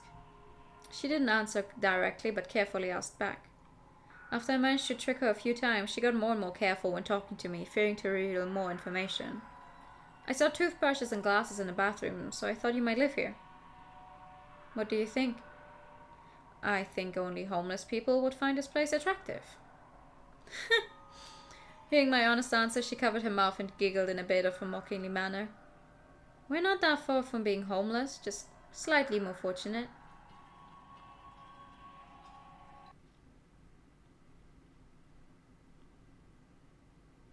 Alright. Finally. The girl put down the phone and loosened her tense brow, along with a sigh of relief. What's up? Lucky for you, things have worked out. Your dad will pay tomorrow. For real? Duh, why would I lie to you? She seemed to be in a rather good mood, since all I got was just a look rather than a solid flying kick.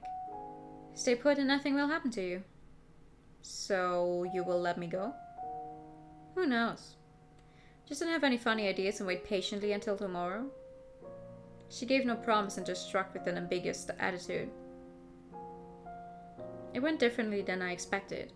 According to my understanding of my father, he would have tried to buy more time to let the police track the kidnappers down. Yet instead he conceded rather easily. Did he really plan to just pay up? Knowing him, he wouldn't believe the kidnappers' claim so easily. He must have a plan. No idea. I didn't know what he had in mind, which was a sad realization of how distant our relationship was. Why do you look so pissed? Did your brain burn out? She asked with a little surprise after seeing me not saying anything with a lowered head. As if.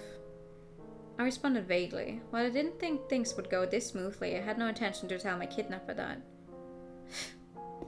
Without noticing my concerns, she mumbled before opening a can of soda next to the window. She leaned back against the wall and let out a long, tired sigh. She clearly didn't have it better than me. Outside of preventing me from escaping, she also had to worry about the police and negotiation process with my family. It might seem like it would be over soon, but the key event was tomorrow. Would they really pay as promised? Could it just be a means to buy time? They always say parents will pay any amount of money for their children's safety. Don't make me laugh. We're not a normal family. Nothing could be done with this broken excuse of a relationship. Despite telling myself not to have any hope, I still wished for them to pay up. A self-contradiction even I couldn't really explain. My head started to ache again while pondering it. I tried to rest against the wall, but all sorts of thoughts stuck in my mind. Why is this one so bright? Be a good boy at home, okay? Liar. So what's with your mother? Huh? I came back to my senses from the fuzzy memory and answered absent-mindedly. Why is there no contact at all from your mother? She's right here in Taiwan, but refuses to show up after her own son is kidnapped. That's strange. Maybe she's busy. Old unpleasant memories came to mind, making me try to change the subject reflexively. Are you kidding me? She raised her eyebrow, clearly not pleased with this answer. In retrospect, it wasn't really a convincing answer, but I still didn't intend to say more than that. Why do you care about my family? Are you an arranged marriage agent? If you let me go, I can give you my number, and maybe we... I stopped right in the middle of the sentence.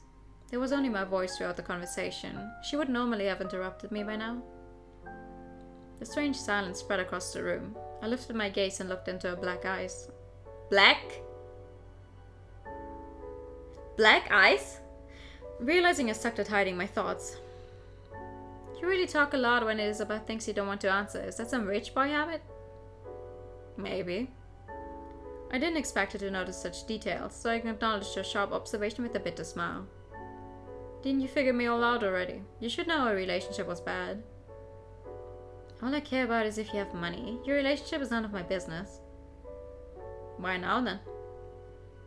I responded casually, but couldn't help but wonder about the intention behind this question. Sheer curiosity. I felt it wasn't that simple. I just want to hear from you what's wrong with your mom. Even Mr. Ken said it was pointless to contact her. Mr. Ken? Never mind. So you're gonna talk or not?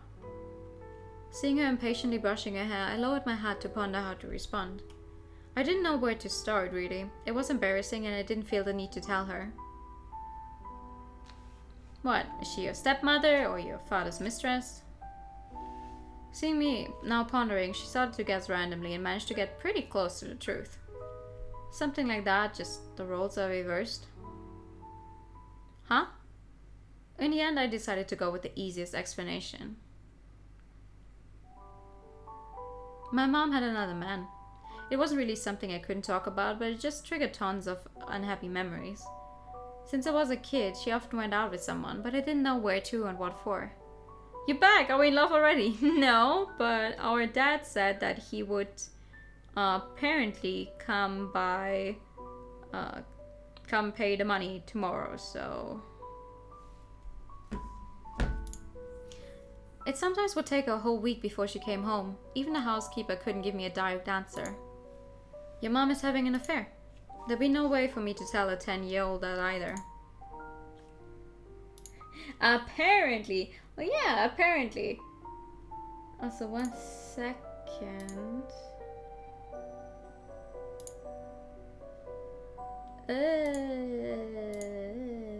Hold on.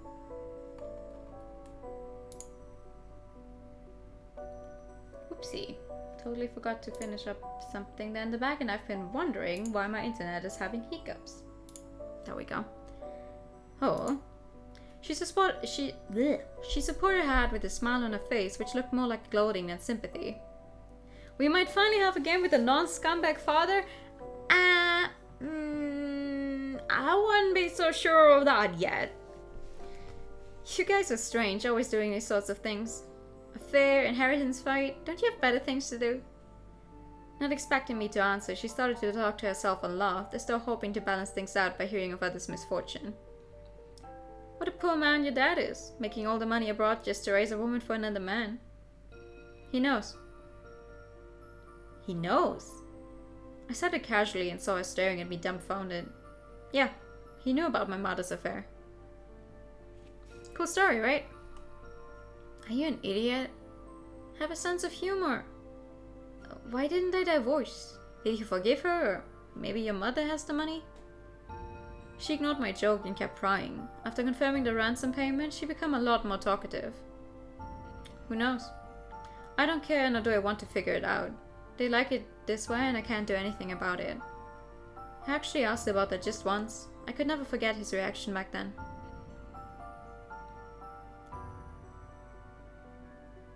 Static. I angrily told him about mother's affair, and the hand touching me tensed up immediately. Yet the shock only stayed on his face momentarily before being replaced by another emotion. Some sense of relief. He softly rubbed my head and told me Mommy didn't have an affair. I simply misunderstood. Misunderstood. No explanation, just one single word. With the company increasing in size, he spent more and more time abroad. Never did he ask of Mother's whereabouts, nor confront her as though nothing happened. Why didn't he ask her? Why didn't they divorce? Why feign ignorance? I couldn't ask anything seeing his soft smile, and the unanswered questions became the gap between us. It got wide over time until it became an unfixable distance.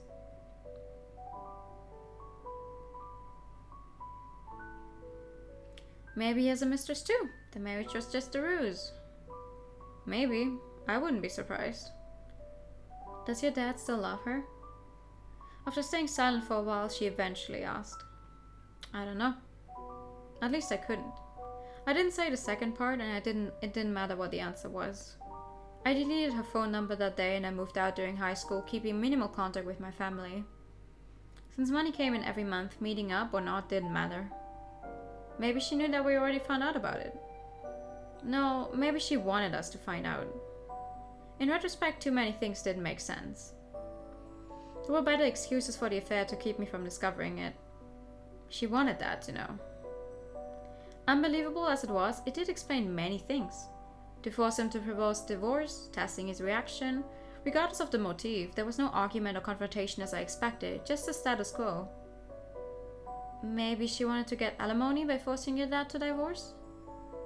No one would openly have an affair to get alimony. No judge would be so stupid. She tried to find an explanation with a darkened expression. Save it. You won't find an answer. They've been like this for years. They at least tried to hide it from me when I was younger. Now they don't even bother. The moment he was on the plane, she was already on her way to spend the night with another man. She just needed to play a good wife when he came home as though nothing happened. It was like an adult version of playing house. The curtain raised and everyone played their arranged parts. You're the dad working abroad, you're the mom taking care of the house. You're the kid that needs to go to school. We all knew it was fake, but no one would spell it out. I kept thinking that if my dad's company wasn't that big, if my family wasn't that rich, maybe things could have been different. You think things would have been different without the money? I expected that to trigger her. She started laughing coldly. Why is it so difficult to just openly discuss this? Do you really have to make it more complicated? Seeing her angry reaction, I somehow felt a little reassured. I finally confirmed I, myself, wasn't abnormal, but that my family relationship was abnormal. Things wouldn't go away if you pretended you didn't see them. That was just lying to yourself. Make things clear and break up if there's no more love. Don't keep perpetuating a lie if you don't want to be together. How simple is that? Who knows? They like it that way. I didn't want to argue with her. The world is too complicated. Too many people, too many things that will take a lifetime to understand. Why do they do that? Why does society function like this? Why can't one ever be satisfied? I don't know. If there's no answer, then you just accept it. Maybe they're both swinkers. Reality wouldn't change just because you don't agree with it or because you don't know because you know the cause. Don't know. Are you nuts? She waved her hand impatiently, as though nothing I said was worth a dime. Why don't you figure it out if you find it strange? Are you some soap opera protagonist? No, I'm a visual novel protagonist. You don't get it, even if I... You're the one who doesn't get it. Abruptly interrupting me, she coldly responded. You don't know how lucky you are. You don't know how many people envy you. You just keep saying you can't do it. How many people want to be like you? And yet here you are telling me, I wish I had less money. So quit the self-pity. You are lucky, rich boy. If you want to escape from even this type of problem, you may as well just die. Angry as usual, but this time it seemed different. I could tell she was treating what I'd said seriously and was dumbfounded by that realization. I never told anyone about my family. I realized it wouldn't matter even if I did. Is that it? How come? Poor thing. The pointless reactions were just exhausting. No one really cared, and then it became a random subject of chit-chat. It was like talking about disasters on social media. All the self-righteous comments were really just empty words and things that had nothing to do with you. All it did was notify others, hey, you know about this, I have a heart. It's all meaningless. If you want to escape from even this type of problem, you may as well just die. Upon hearing that, I realized I was escaping. Fearing that atmosphere, fearing my parents. I ran into my own world and never attempted to negotiate with them. What? Say something. Seeing me not saying anything, she stared at me coldly while brushing her messy hair. No, you're right. I sighed. I actually felt much better despite my situation remaining the same. She went silent, hoping to see if I was mocking her or being honest. Then she spat and turned her head away, seemingly more awkward than mad. Doesn't matter what you think. I won't be seeing you again after getting the money tomorrow. Good luck. She lit up a cigarette. The faint tobacco smell permeated the room along with the cool night air. And I want to check this, now that we're kind of done with the topic probably. What is it? They're really siblings, no wonder she was this protective. Aha, okay. Because the little red dot down there that you guys cannot see because I'm covering it most of the time, it's been bothering me. If they did get the money tomorrow and everything just ended, that would be the best possible outcome. I shook my head and laughed at myself. Even I couldn't believe that. Life is fated to be a tragedy. We thus live in hope of a miracle. I recalled that line. The air breathed out turned into white smoke. Through it I saw the foggy moon outside of the window. Even if just once, I hoped the miracle would happen. I see. 3 o'clock in the morning. The girl was falling asleep in a chair. She had woken up a few times in a fit of drowsiness. Even the energy drink didn't help much. Worrying she might really fall asleep, she decided to sit next to the door with the blanket. There was only one exit. He would have to go through here if he wanted to escape. Even triple-checking the ropes couldn't remove the unease. The image of him escaping came to her mind every time she closed her eyes. It would be all over in a few hours. That was the simple determination that kept her going till now. She'd imagined how she would pay off the debt multiple times, and now she could see the end of the line. She didn't know how to avoid arrest or what to do afterward. She just had to believe that things would be different. Just a few more hours. The quiet sleep-talking echoed through the room. The girl secretly closed her eyes.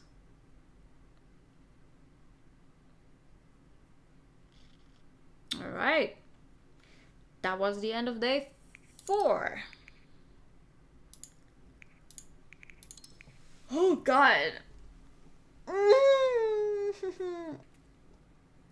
I would keep going, but there's no way I can finish yet another day. It's already almost 10. We apparently have 10 pages of save files. Man, I wish some other games would give me that many save files. Thank you for the pet. Oh, no, never mind. That is the small one, the one on the left. Now that I see the clothes, I recognize it. Interesting. You do you. I do me. Oh, wow. Wait, what? 19%? Sheesh. 19%. Well, that's not a lot yet. I mean, there's probably some CGs on like the, I don't know, bad endings or whatever as well. But I think we're gonna get the true end first and then collect everything else. Interesting. Okay. Just speed the footage up. Oh wait. I will be playing this game again on Wednesday. At least that's the plan. I'm actually hoping to hopefully fit some more streams into next week. But technically schedule will be same as always. Wednesday, Friday, Saturday, Sunday. Because, and I'm saying this right now so I don't forget, the week after next, the weekend I won't be home because of Dokumi, a convention here in Germany happening. So I'm so sorry to say this, but it's gonna be another weekend without streams. But that should be the last weekend in a while where I don't have anything to show off. So we're gonna continue this game next week. We'll probably finish it, like at least we finish the main story, the true end or whatever, on Wednesday for sure. And if it takes a little longer to collect everything else, we just do this one on Saturday, on Sunday again as well. We'll play Disco Elysium Friday. I am hoping that I maybe can finish up Disco Elysium next week. That would be nice. But we see about that. And we're also starting a new game on Saturday. Now that I found out why it didn't work yesterday. You know why my capture card wouldn't work yesterday? Because I had the wrong console connected to it. I just didn't realize. Like, I wanted to stream the Switch, but I had the PlayStation 5 connected to it and kept wondering, gee, why do I not see anything? Haha. You better have fun at Dokumi then. I hope so too. I hope it's gonna be fun. I've never been there. Thank you for stream. Now thank you for coming. Beautiful Sade. Yes, beautiful Sade. Best issue to have, I guess. Yeah, I managed to fix that today. I was like, oh, wait, okay, it can't work if I'm connected to the wrong thing. Gee. Who'd have guessed? But yeah, that is gonna be it for tonight, everyone. I will be posting a schedule in a bit as... Bye-bye. Yes, bye-bye. We're gonna go say hello to you, who is once again play. I always have a feeling that I might mistype the name. I hope I didn't. You is playing Spiritfarer, which is a game that I will play at some point for sure, honestly. Every time I see the game, I'm like, God damn it, I need it. I did buy it. I did in fact buy it because it was on sale just recently, so we're gonna be playing that at some point. But yeah, thank you so much for coming, everyone. I'll see you all soon. I'll try and see if I can fit more streams into next week, but schedule will be same as always. Thank you for streaming. See you next time. Yeah, thank you for coming. Good night, everyone. See you all soon. Bye-bye.